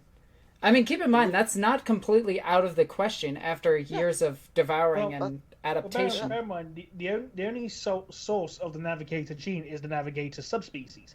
I mean, even with hybrids between navigators and normal people, the offspring does not bear the navigator gene. That's why so many navigators are so inbred. Yeah, it's a recessive. Now, could it be that the... Now, this is spitballing and theorying, which I have 2 perfect people to do this with. Could it be that the Kroot can actually, like, devour the navigator and keep the genes? We don't know how Kroot genetics is passed on. We know that if the Shapers deem something worth eating and adapting, then it is consumed and adapted. Whether that is passed on to the next generation is unclear, because we don't know how Kroot breeding works. Now, we also have to keep in mind natural evolution. Yes, but that is the navigator gene itself. In fact, I think the navigator gene is unique to humanity. Like, there's no such thing as the Eldar navigators because they don't need it. The Necrons, they use the webway. They use the webway, and even if they do use the warp, well, they don't. No, they do. In Book 2 of Gathering Storm, they fly through the warp. Then how do they get through it? I have no fucking idea.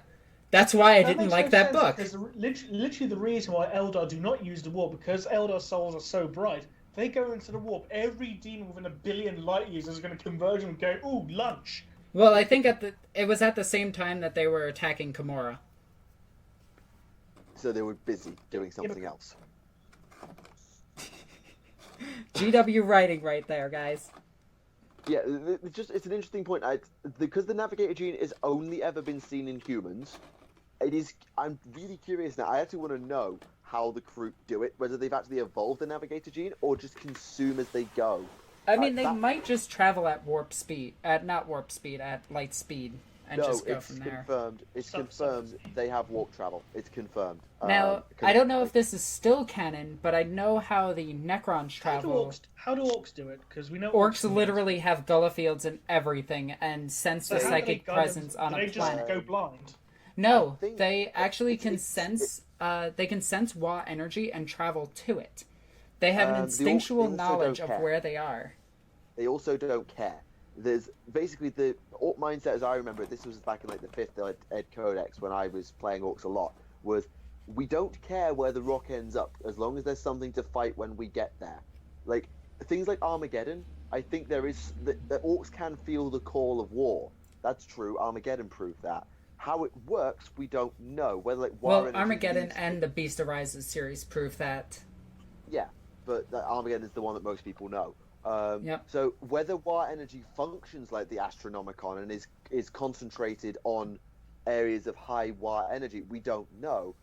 But I think you do need Weird Boys. I feel like Weird Boys. Weird Boys are on every ship. Yeah, I think Weird Boys basically they don't have a navigator gene the same way because orc genetics is all kinds of messed up, but they do it. It's on Weird Boys, and whether it's War energy concentration, we don't know. I personally think that it's a. I also found out... Oh, go ahead, Remlice. I also found out that Chaos has their own version of the Astronomicon in a sense, but it's actually made by the Dark Gods themselves. Is that canon? Yes, it is. Oh, I didn't know that. I found out. I listened to Heart of the Conqueror the other day, and Lorgar was telling the navigator on the ship, if she listens, she can find her way through by hearing the songs of the gods. Huh. Fair play. But back to the orcs and everything. I think they might find war the same way snakes find females, through fucking a psychic pheromones. In this case, snakes aren't psychic. No. In the orcs' case, it would be more of a psychic sense of the same kind of process. Hey, For a minute, I thought you were going to suggest that orcs could see in infrared. No. We know Tau can, or some shit like that. Space Marine helmets can. There's no confirmation on what the Spectra Tau see in. Yeah. I know if you wave your hands in front of a Tau really fast, you can give him a seizure. What? That's in one of the Rogue Trader books. Oh, I was just expecting that to be more Alexis bullshit. Okay. No, that's... the Tau, the reason that they use their helmets so often, and you never see a Tau without its helmet, really, is they do have trouble seeing the same way we see. They see more spectrums and shades versus actual physical shapes. Okay. That's intriguing. I've never seen any evidence of that. That's good to know, actually. Good to know. Thank you. Although, what's the point of black sun filters at that point? Okay, fine. Anyway, different story. Well, no, it might be an adaptation of technology to spot out enemies in low, very, very low light environments. Yeah, the black sun filter gives night vision, or it used to give night vision and immunity to blind when it existed. Damn, that's actually... That would be fucking amazing if we had that today. Yeah, all battlesuits had it, and most vehicles had it. Anyway, next question. Yep. I know we know the answer to this, but I want to ask this anyway. In the 41st millennium, are there still remnants of the loyalist part of the traitor legions? Yes. We know the answer to that, but we should... you've got one, haven't you, Remley's? Like a full video on that. Yes. Okay, so yeah, just head over to Remley's channel, you'll be able to find the answer to that there. To exactly who. For Remley's and Alexis, would Alexis ever consider giving Remley's the story of the Lost Legion she created with her own idea of a Primarch for Remley's homebrewed series, or would Alexis like to do a mini Let's Read series considering it's 30 pages long? We've done both. You've done both. Okay. Easy enough. Will Gilliman make the Imperial Navy surge in size due to the clearing of red tape? Yes. Good luck getting enough material to build a ship with these days, though. Considering that, I can't remember the source, but I remember reading something about that it took an entire planet's worth of metallic ore to build one ship. I think that applies to the biggest battleships, though, not cruisers. Because I mean, even so, it's still a shit ton of metal and Yeah, time 'cause and effort. yeah, because cruisers are about. I looked. I used to know the answer to this. Let me go and check my Imperial Navy lore. I know how long most of the ships are. Hang on. Where's my Imperial Navy video? Here we go.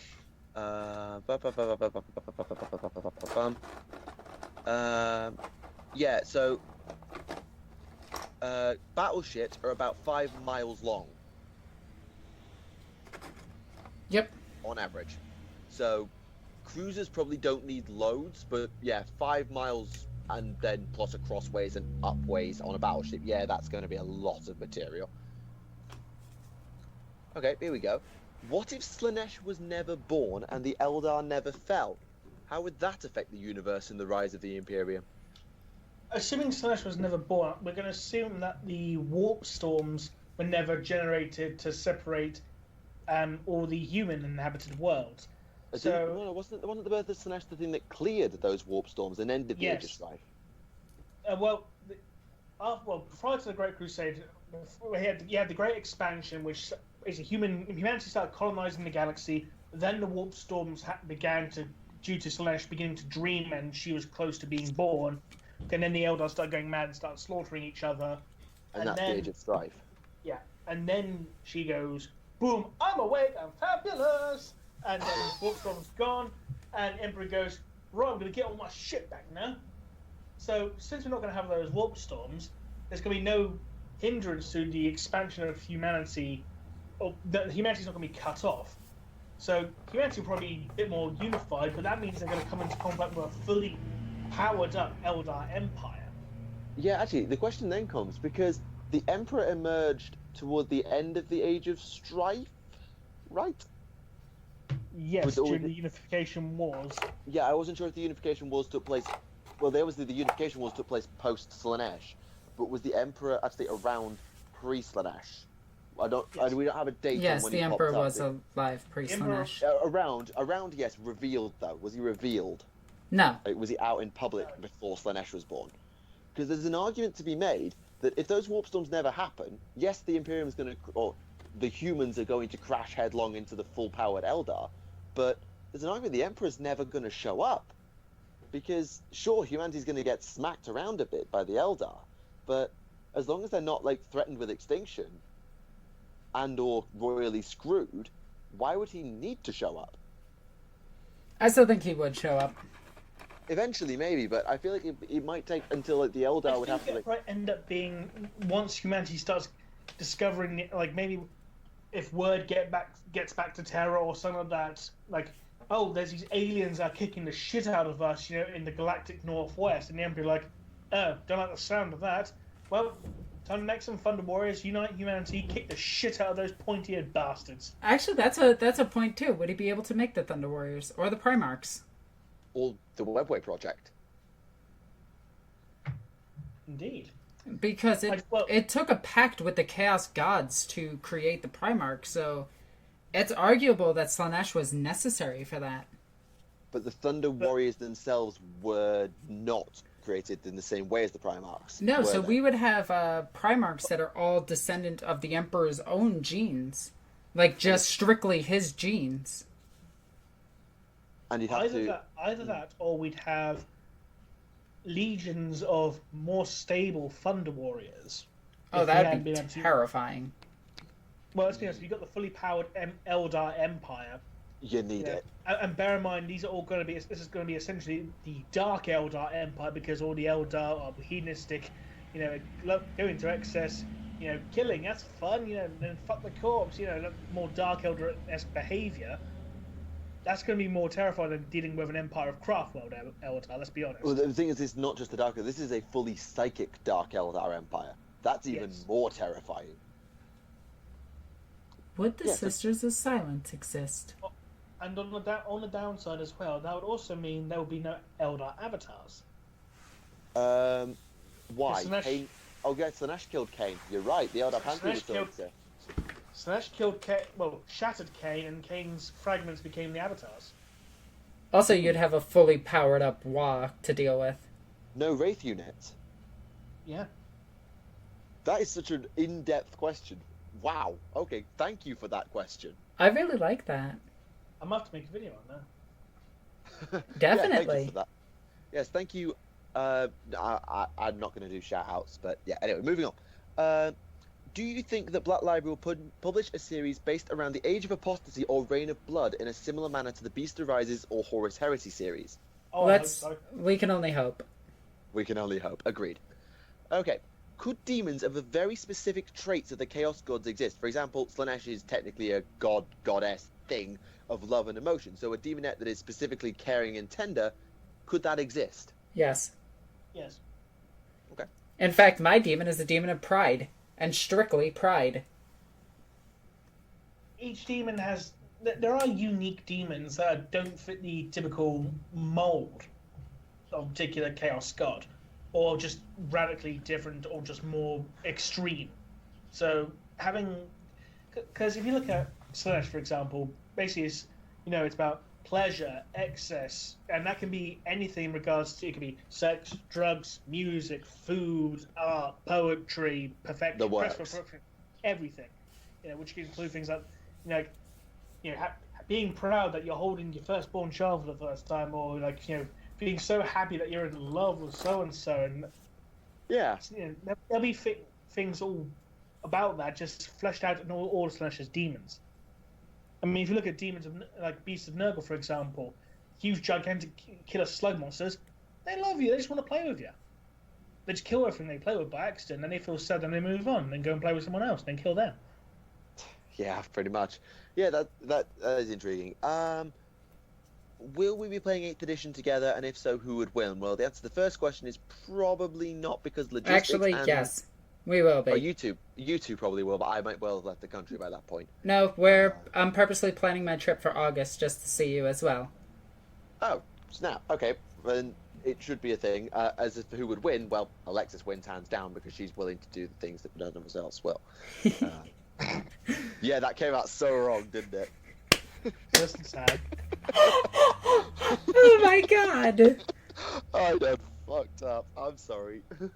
Wow! I'm sorry. I was more meaning like taking really nasty armies, but yeah, that came out so wrong. Mm-hmm. Moving on swiftly. Okay, this is okay. Are the Primarchs capable of procreation with normal humans? I doubt it. As far as we're aware, all Astartes are sterile, right? Actually, it never states that anywhere, but the hormone treatments that they would go through would sterilize them. Okay, there we go. There's your answer then. And yes, Astartes do have estrogen, and a lot of it in their bodies. Just saying. Yeah, well, let's not go there again. There's a big long comment thread in the comments of this one arguing that point. Right. Will the Primaris also have neophytes like current Marines, or will we have the return of Space Marine Scouts? So basically, what are Primaris recruits going to look like? Well, we've already seen them, like, quite we literally. No, they were released today. The Reavers? They're Yeah. guerrilla fighters. They're not new recruits. Neophytes. That's what they're asking. Yeah, but they're close enough. I think that's Yeah. as close as we're gonna get. Yeah, that raises the question. Are they going to be treated like Space Wolves, where they just get thrown straight into power armor from day one? That's, I think, what people are asking, is that how are they going to train their new recruits? I think it'll depend on the chapter, because some chapters have such different, like for example, Space Wolves, you're new, you're going in the Assault Squad, or Black Templars, you're new, you're going to be this guy's assistant. Yeah. Essentially. So I think it's going to depend purely on the chapter. Dark Angels, you're new, don't ask any questions. What happened on Caliban? Yeah, pretty much. Okay, Israel, here's for Caliban. alright, we've made your point, moving on. Okay, oh god, I don't really... Nope, fine. you started it, do it.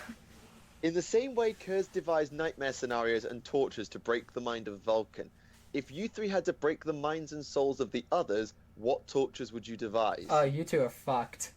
I know. So you said. Basically, the person who then asked the question and replied... I know what I would do to torture Alexis, because she said this terrifies her. I would make her basically sit in a room with that weird person from Japan that goes around in a catsuit selling baked potatoes. That is weird. No. Well, the person then follows up by saying Alexis and Michael already have a Curzon Vulcan relationship. Yeah, we do. Ah, dear. No. If I had to torture Remlays, I would take a piece of, like, fishing wire, okay? Like, really, really, really fine fishing wire. And tie Stop talking now. And tie it to every piece of body hair on his entire body. And slowly start pulling. What makes me I got body hair? I'd make sure you have body hair. I don't know how. How the fuck will you do that? I Or don't maybe know. eat a shit ton of rice or something. My Dark God will give me a way to do it. For Michael, I'll Anyway. just strictly make him play against power players. And make him read lore that's so bad that he questions why he even likes this game. So you're going to basically make me read Gathering Storm 2 and play against you all the time? Yeah, pretty much. Bum. What a nightmare. You get to play with me. Wait. Not helping. Ah, People are going to be There we jealous go. of that. we've all fucked up now. Right, next question. I didn't fuck up. You've said some very creepy things today. Your Lucius impression, but anyway, question for Alexis. Since we know that the Emperor is alive now, who is the Emperor's current waifu? I Oh, can't believe I said that. you said waifu. Probably I don't. Irene. No, that's Gilliman's waifu. No, modern day, as in today, not 41st, 21st century. Now, right now. Oh, right now? Yeah, modern era. Sorry, it wasn't very clear. My bad. Oh. Fuck, I don't know. Yeah, we're moving on then. That's a Lucius question. He's a plot hole. It's really not worth talking about. That's Lost Primarchs. Done it before. With units and equipment being separated, can we see conversions, i.e. guard units having Kroot guns as a unit under Ordo Xenos Inquisitors, etc.? I mean, you're free to design your army however you want. Just use rules as written. Or just use the rules of what they can actually take. Hey, do you Okay. remember when you could take multiple Celestines for a while? You still can, but But- No, I'm pretty sure most unit characters it says one per army. no, It does. Celestine specifically doesn't. Oh, Jesus. Rules as written. Yeah, I think they said it on their FAQ. They were like, whoopsie daisy. Yeah, whoopsie daisy indeed. Right. Question to Remlay. Since your German accent is so great, have you ever considered becoming the Cyberdong Führer? Oh my god. I'm done. I'm Nine. done. 99999. Is that how big Cyberdong is? I'm fucking done here. Right. Is there any information about the relationship between Psychers and the Mechanicus? Given how many billions are members of the Mechanicus, one would expect there to be at least one, and yet we've seen no evidence of it. Is there any official Yes, material? we have. The story Heart of Rage actually has a Psyker from the Adeptus Mechanicus investigate a Tyrant bio ship and then ends up merging with a Hive Tyrant to take control of the ship. Oh yeah, that. And we've also there's a mention of the etheric branch of the Admech who apparently do like build stuff for Psychers and Navigators and stuff. So they've got to have some Psychic. Yeah, fair point. Right, skippity skip. Skip. Which of the books follow Tara Sarin, Ramlays? Just because someone's asking. Betrayer, Butcher's Nails, they're the main ones. Okay. Does the Astronomicon have Wi-Fi? Yes. I'm just imagining like that's the only reason that they keep feeding souls to it. Yo, I gotta watch my porn. It's not working. Have you tried turning it off and on again? They did that. Didn't end well. It's like... Actually, they turned it off for, what, a week? We don't know exactly how long, but some say about a week. Yeah. Right. Do. For Alexis, will Mortarion fail miserably? That's all it says. Yes, I mean, obviously he's gonna fail. It's gonna be the 13th Black Crusades all over again. It's gonna be... 14. Mortarion is basically the New Age Horus to Gilliman being the Emperor. It might end in a stalemate, or it might end in a new way of Gilliman actually killing a demon Primarch. Mortarion lost. There's a little bit on it in the 40k rule, but they talk about Warzone Ultramar, which is actually over. Gilliman won. Like Mortarion showed up for like one fight and then lost, from what I could gather. So, Or yeah, maybe he wasn't banished, but he definitely retreated. Also, Angron got banished again. Oh, and Magnus escaped. Yep, Magnus escaped. Magnus Right. Majin Buu'd his way out. He just screamed until it broke. Like a Nice. bitch. He just had like, fucking furries! Because of the Space Wolves. Right. If Yarrick and Gaskell are going to fight Chaos, this was when we were talking about Armageddon.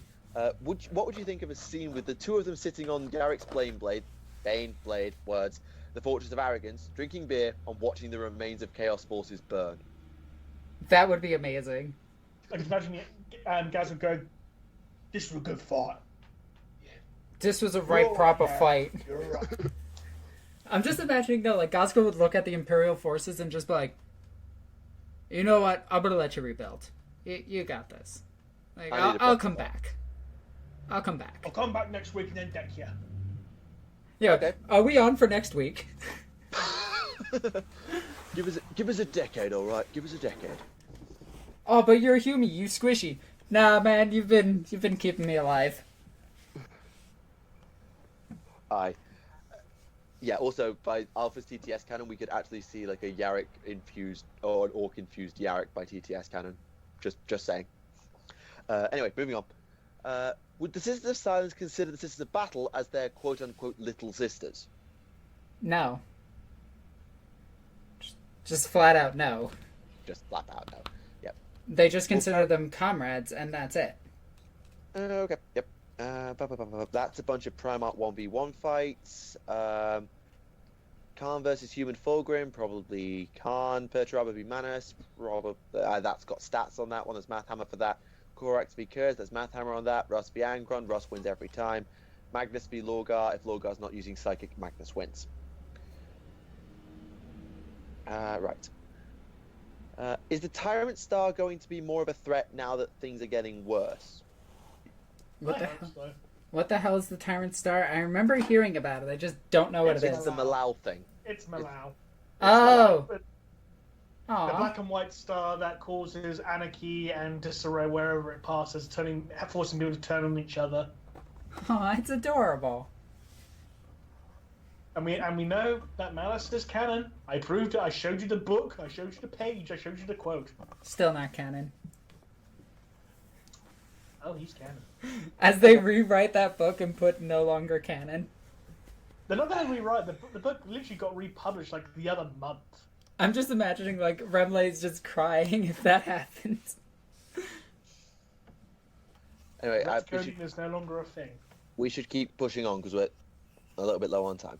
How did this podcast come about? I don't think we've ever answered this before. Actually, we are answering it on Remley's channel. Sort of. Are we? Are we? Oh, it has our characters in it. That doesn't. Oh, the quote-unquote origin story. Yeah. Wait, I haven't seen this. You You have. You haven't appeared in it yet, though. I know, but I haven't got the script either, so I have no idea what's going No, on. I'm still waiting to finish off this current episode. So I know. I'm just saying that what you know is not what I know. That's all I'm saying. Right. I you know. know. I roughly know. Right. Anyway. But there you no, go. how we Yeah, actually got together was Remley's like, "Hey, let's do a podcast." Yeah, that was pretty much. That it. was literally it. He made a room and said, "Hey, let's do a podcast." Yeah, I got a message on Twitter like, after we did our collaboration. He said, "Hey, I'm planning to do a podcast with this person. You want in?" Sure. That was it. I think that was literally the first time that two of us actually spoke, wasn't it, Alexis? No. That was our first. I think it was our first ever conversation was when we did that call. I don't remember doing anything with you before that. Actually, I think you're right. And yes, you can giggle about that. He wouldn't remember because of roofies. Anyway, Jesus H. Christ. What happened to the souls of the dead Primarchs? probably the Emperor is protecting them. well, he summoned the soul of Ferris Manus to fight Dracnian. Okay. Right. Black Dragon Primaris Marines. Are they random stock because they don't send their own gene seed back to Mars? No, they probably have a catalog of Actually, it. they do. No, they do.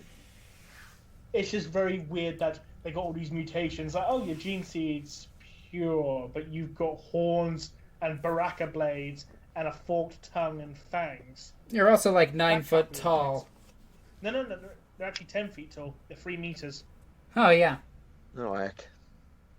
Oh, 3 feet. So they're 3 taller than meters Prime. tall is 9 foot. 9 feet. Yeah, because 2 meters is 6 foot in a swimming pool. Yeah, but still, Yeah. they're fucking huge. By It's century 9.8 standards, foot. yes. 9.8 foot. Yeah. Okay. Could Isha heal the Emperor? If she wanted to, and was able to. Yeah, I mean, I honestly don't see why the Eldar gods wouldn't actually help the Emperor at this point. Well, considering she's stuck in Nurgle's house. Well, I mean, obviously, but I mean, like, if they were back up and running, like, the God of the Dead would help the Emperor. Or kill the Emperor. Or both. Yeah, probably. Hey, you want to see something cool? Blah. And now you're alive. Blah. Now you're alive. Blah. Okay. That would make a great TTS skit, by the way. Maybe. Okay. Do the Dark Mechanicum innovate and research new technology, or are they a bit more like normal tech priests? Because the Dark Mechanicum smash stuff into demon engines all the time, but how much did they actually innovate? I'm gonna They're assume. downside more than regular tech priests. Yeah, I'm gonna assume that they innovate all the time because the fleets of the Chaos Space Marines are always like way different in design than the normal ones. Unless they made things like the Planet Killer gun. Yep. True. Which one-shot a planet from quadrants away. Yep. That was ridiculous. Yep, just give me a sec. Would you like Forge World to release Xenos in the Great Crusade to be compatible with 30k? Not yet. It depends what Xenos. If they do, I want to see some of the Xenos that the Legions actually fought against during the Great Crusade, like, you know... The Mega like, Arachnid. yeah, that's the main one, Weren't and they the Lair. confined to one world though? They were on one world. The Lair maybe had a small amount of holdings, but the Mega Arachnids were confined by the Interregnum. Or that emperor that was killed in the first book. Well, the Dark Star Wars Emperor, as you Yeah. can hear. Is. That's totally what it is. It's not. It totally is. It's not. Anyway, yeah, they rate reference to orks and Frud, so yeah. Also, would be a good way to introduce the squats again. Squats are in 30k. Yeah, true. They did join the Crusade eventually. No, And I mean they're just upgrades to normal guardsmen. Okay. If becoming Space Marine is such an honor to the family of the recruits, do recruiting worlds have Hunger Games style events in which highly trained? Yes, children- they do. Some do, definitely, yeah. In fact, McCragg has an entire comic book about it, and a woman almost wins it. It's like, congratulations! Too bad you can't do it. Next! Well, no, they said that would have been a chapter first, and the other guy just kind of gives him a look like, Are you Yeah. serious? So, shut up, Martellus. Yeah, fair enough. But are we talking are the fights on McCragg to the death, or are they just for superiority? no, they're literally the Olympics. Okay, they're not to the death then. Fine. Of course they are. Get it? They're Romans. Yeah, I know. Also, the Olympics were Greek, not Roman, but Yeah. sure. Yeah, but this is 40k. They don't fucking care about that. Just like the Necrons are Mayans, Egyptians, and everything ancient culture thrown together. True. Anyway, since Macarius is a saint, could he be brought back to life as a living saint? Quite possibly. Considering a lot of art of his does feature him having angel wings.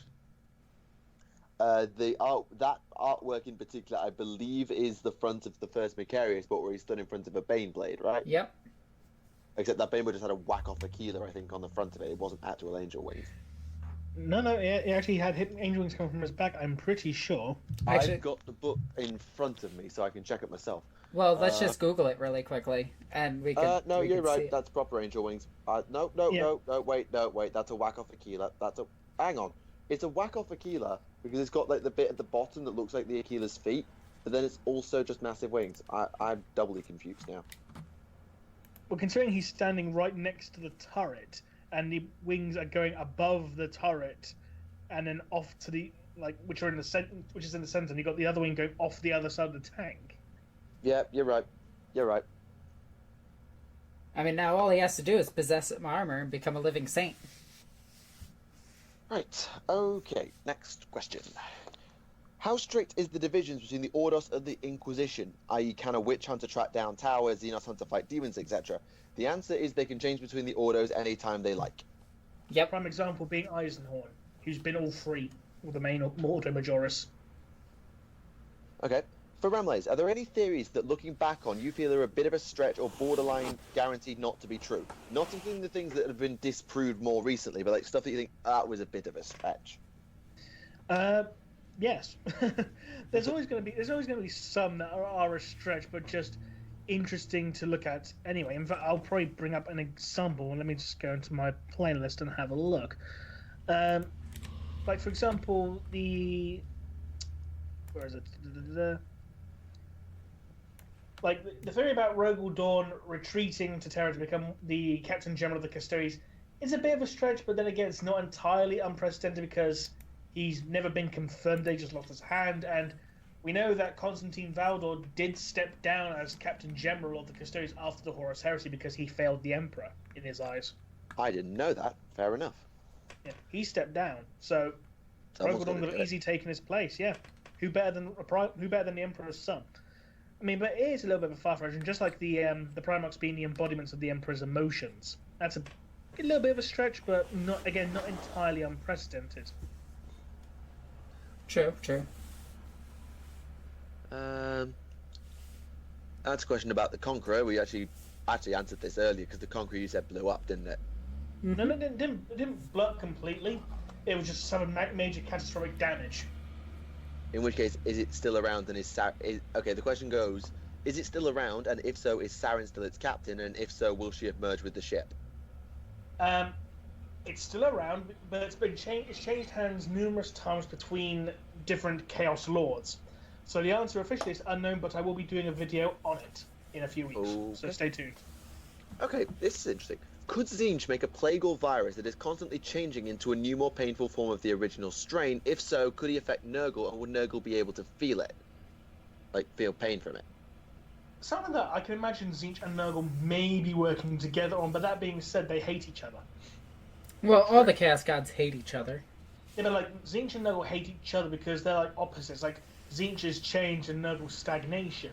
Just Yeah, like Khorne, they super hate each other. just like how Khorne and Slaanesh hate each other. Even though, pride and honor kind of go hand in hand. No. Khorne's about mindless, indiscriminate slaughter, where Slaanesh is about... And honor. Just- Don't forget honor. Technically, that was actually retconned. Was it? No, because he's still for justice. Technically, that was retconned, because there was a book, I'll try and find it, but I remember reading that Khorne cares not for honor, he cares only for the spilling of blood. Oh, that makes him just a bitch, then. Yeah, I Khorne is disapprove of purely... Khorne is the god of indiscriminate slaughter. That seems more Slaanesh than anything else. No, not really, because Slaanesh will be about suffering. If you're going around just lopping heads off left and right, that's not Slaaneshi. Unless you're taking great pleasure in it. If you're going around torturing people slowly, basically making, about the excess of drawing. Oh, I know how Slaanesh works. Yeah, that's Slaanesh. But if you're going around lopping heads off, that's not Slaanesh, that's Khorne. He's like, kill. And then kill some more. Yeah. Khorne's a bitch. And And right that's it. ledge. That's it. Yeah, I was saying there are no more questions. That's it. This is why I can't fall to Khorne. I have skipped a lot of questions there just for time's sake. So sorry. Also, bear in mind it was me who was reading, so I was less likely to read the slightly less normal stuff, I suppose. Wrong word for it, but you know. Don't worry, it's Remlade's turn next, and I get to ask the questions. So ask me You do. anything. Oh God. Yep. Oh God. So yes, anybody have any rants or anything? I think to we add? already covered our rant. Well, me and you. I wasn't trying to rant. I really wasn't trying to rant when I did that. That was stuff totally a because rant, though. I know it came across as one, but I wasn't trying to. But yeah. I've got nothing to rant about. I've not got a rant per se. I just want to make a point, and that is the lore in the 40k rulebook in 8th edition. There are, I checked this just before we started recording, about 125-ish pages of lore-ish in this book, and I can count pretty much on one hand, maybe two, the amount of things we learn in it. I don't see Yep. a problem with that. It's just, yeah, I understand why, but it's not, like, the main stuff we got in terms of lore was, there's a little bit about how the Imperium developed. There's a little timeline on the various ages of humanity, but it's not much. There's not much really about how stuff works. There's a little bit of information on how the various organizations in the Imperium work. You've got a little bit about the Cicatrix Maledictum, the Warp, a little bit about Navigators, which is nice. But in terms of like world-shaking lore, there's not a lot, and I know that's minor. But like, there's no new lore on any of the Xenos factions. I know it's not top of their list, but there's nothing new for them. Like the Force Sphere expansion of the Tau is not even flipping mentioned. Just for the Good. record. I'm just messing with you, Michael. Oh, if it's not mentioned, that means it's no longer canon. Is that right? Yep, It's in the that's index. exactly how it works. Tower also- mentioned, it's in the- thus they are not canon anymore. There's a little bit about the Ecclesiarchy, a little bit about Psychers. There's Yeah. no about Kabanda. Oh, there's no word on Mala, thus not canon. That's mentioned, yeah. Oh, apparently that's talking Mala's about mentioned. Gilman. No, Mala's not mentioned.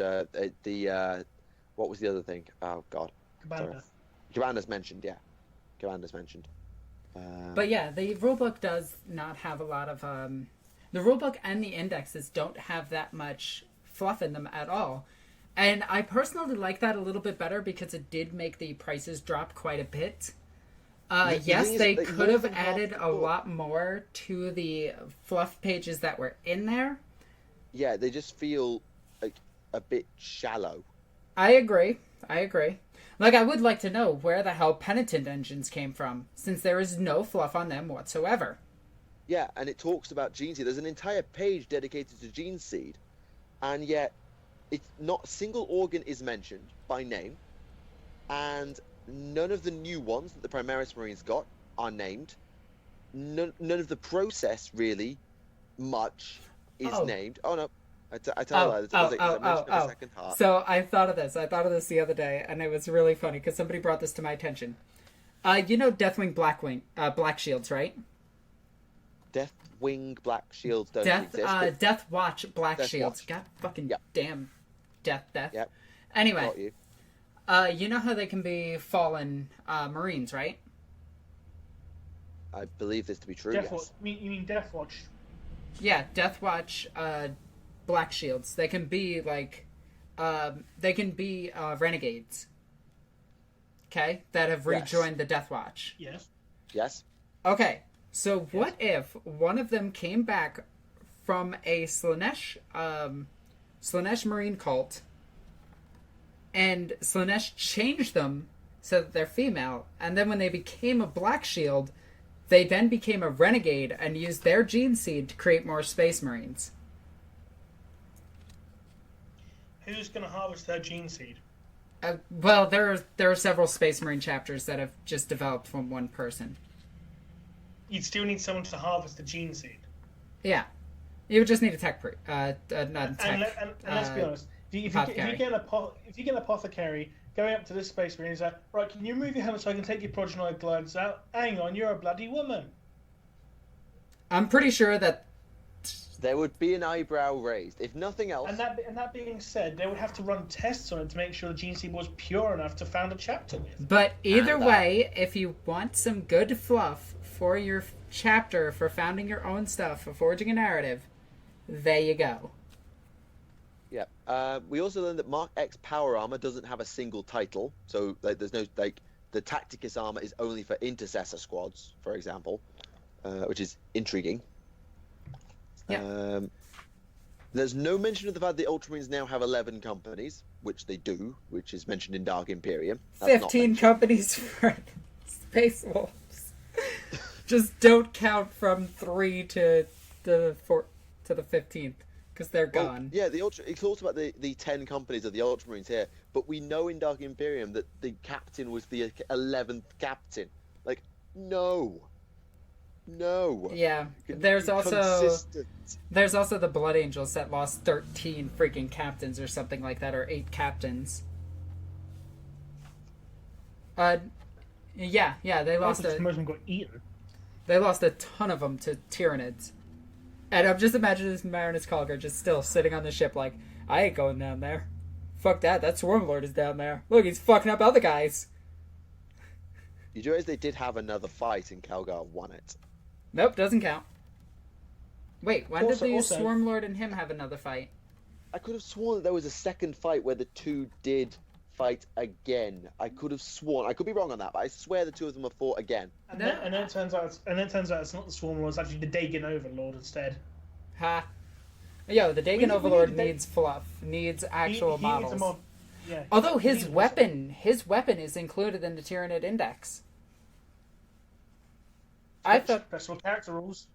Say what? You can make a Dagon Overlord now. Yeah, but I'm hoping the Parasite of Mortrexes come back, and a few other characters. And I say Parasite of Mortrexes because I want them to be a squad. Like, just a squad of wyverns for the Tyranids. You mean parasites of Mortrex? Yes. Parasites. Whatever, I'm tired. It's not even 1 o'clock your end. Yeah, and I kind of just woke up. Such a hard life you lead. I know! I was up at 6:30 this morning because I had work. Woe is me. I was up at 5:30. Well, my work play. is at 1 p.m. So you're going to be late. No, I don't work today. But I am going out to film a couple of battle reports right after this, and I'm super excited about that, because I'm going to do multiple games with Sisters of Battle, and it's going to be fun. And then I'm going to move on next week to Tyranids. Actually, you know what's doubly annoying? On the Chaos Marines page, it talks about Heretic Astartes. The Black Legion get 2/3 of a page. The Death Guard get a full page. The Thousand Sons get a full page. They don't And deserve that's it. Good. Like, there's no mention of the Well, you got to Warlings. remember the codexes are going to include all of that. I but- know. I think It's that's a like- good spot to wrap this up. It's been 2 hours. Yeah, probably Sound should. good? Yeah.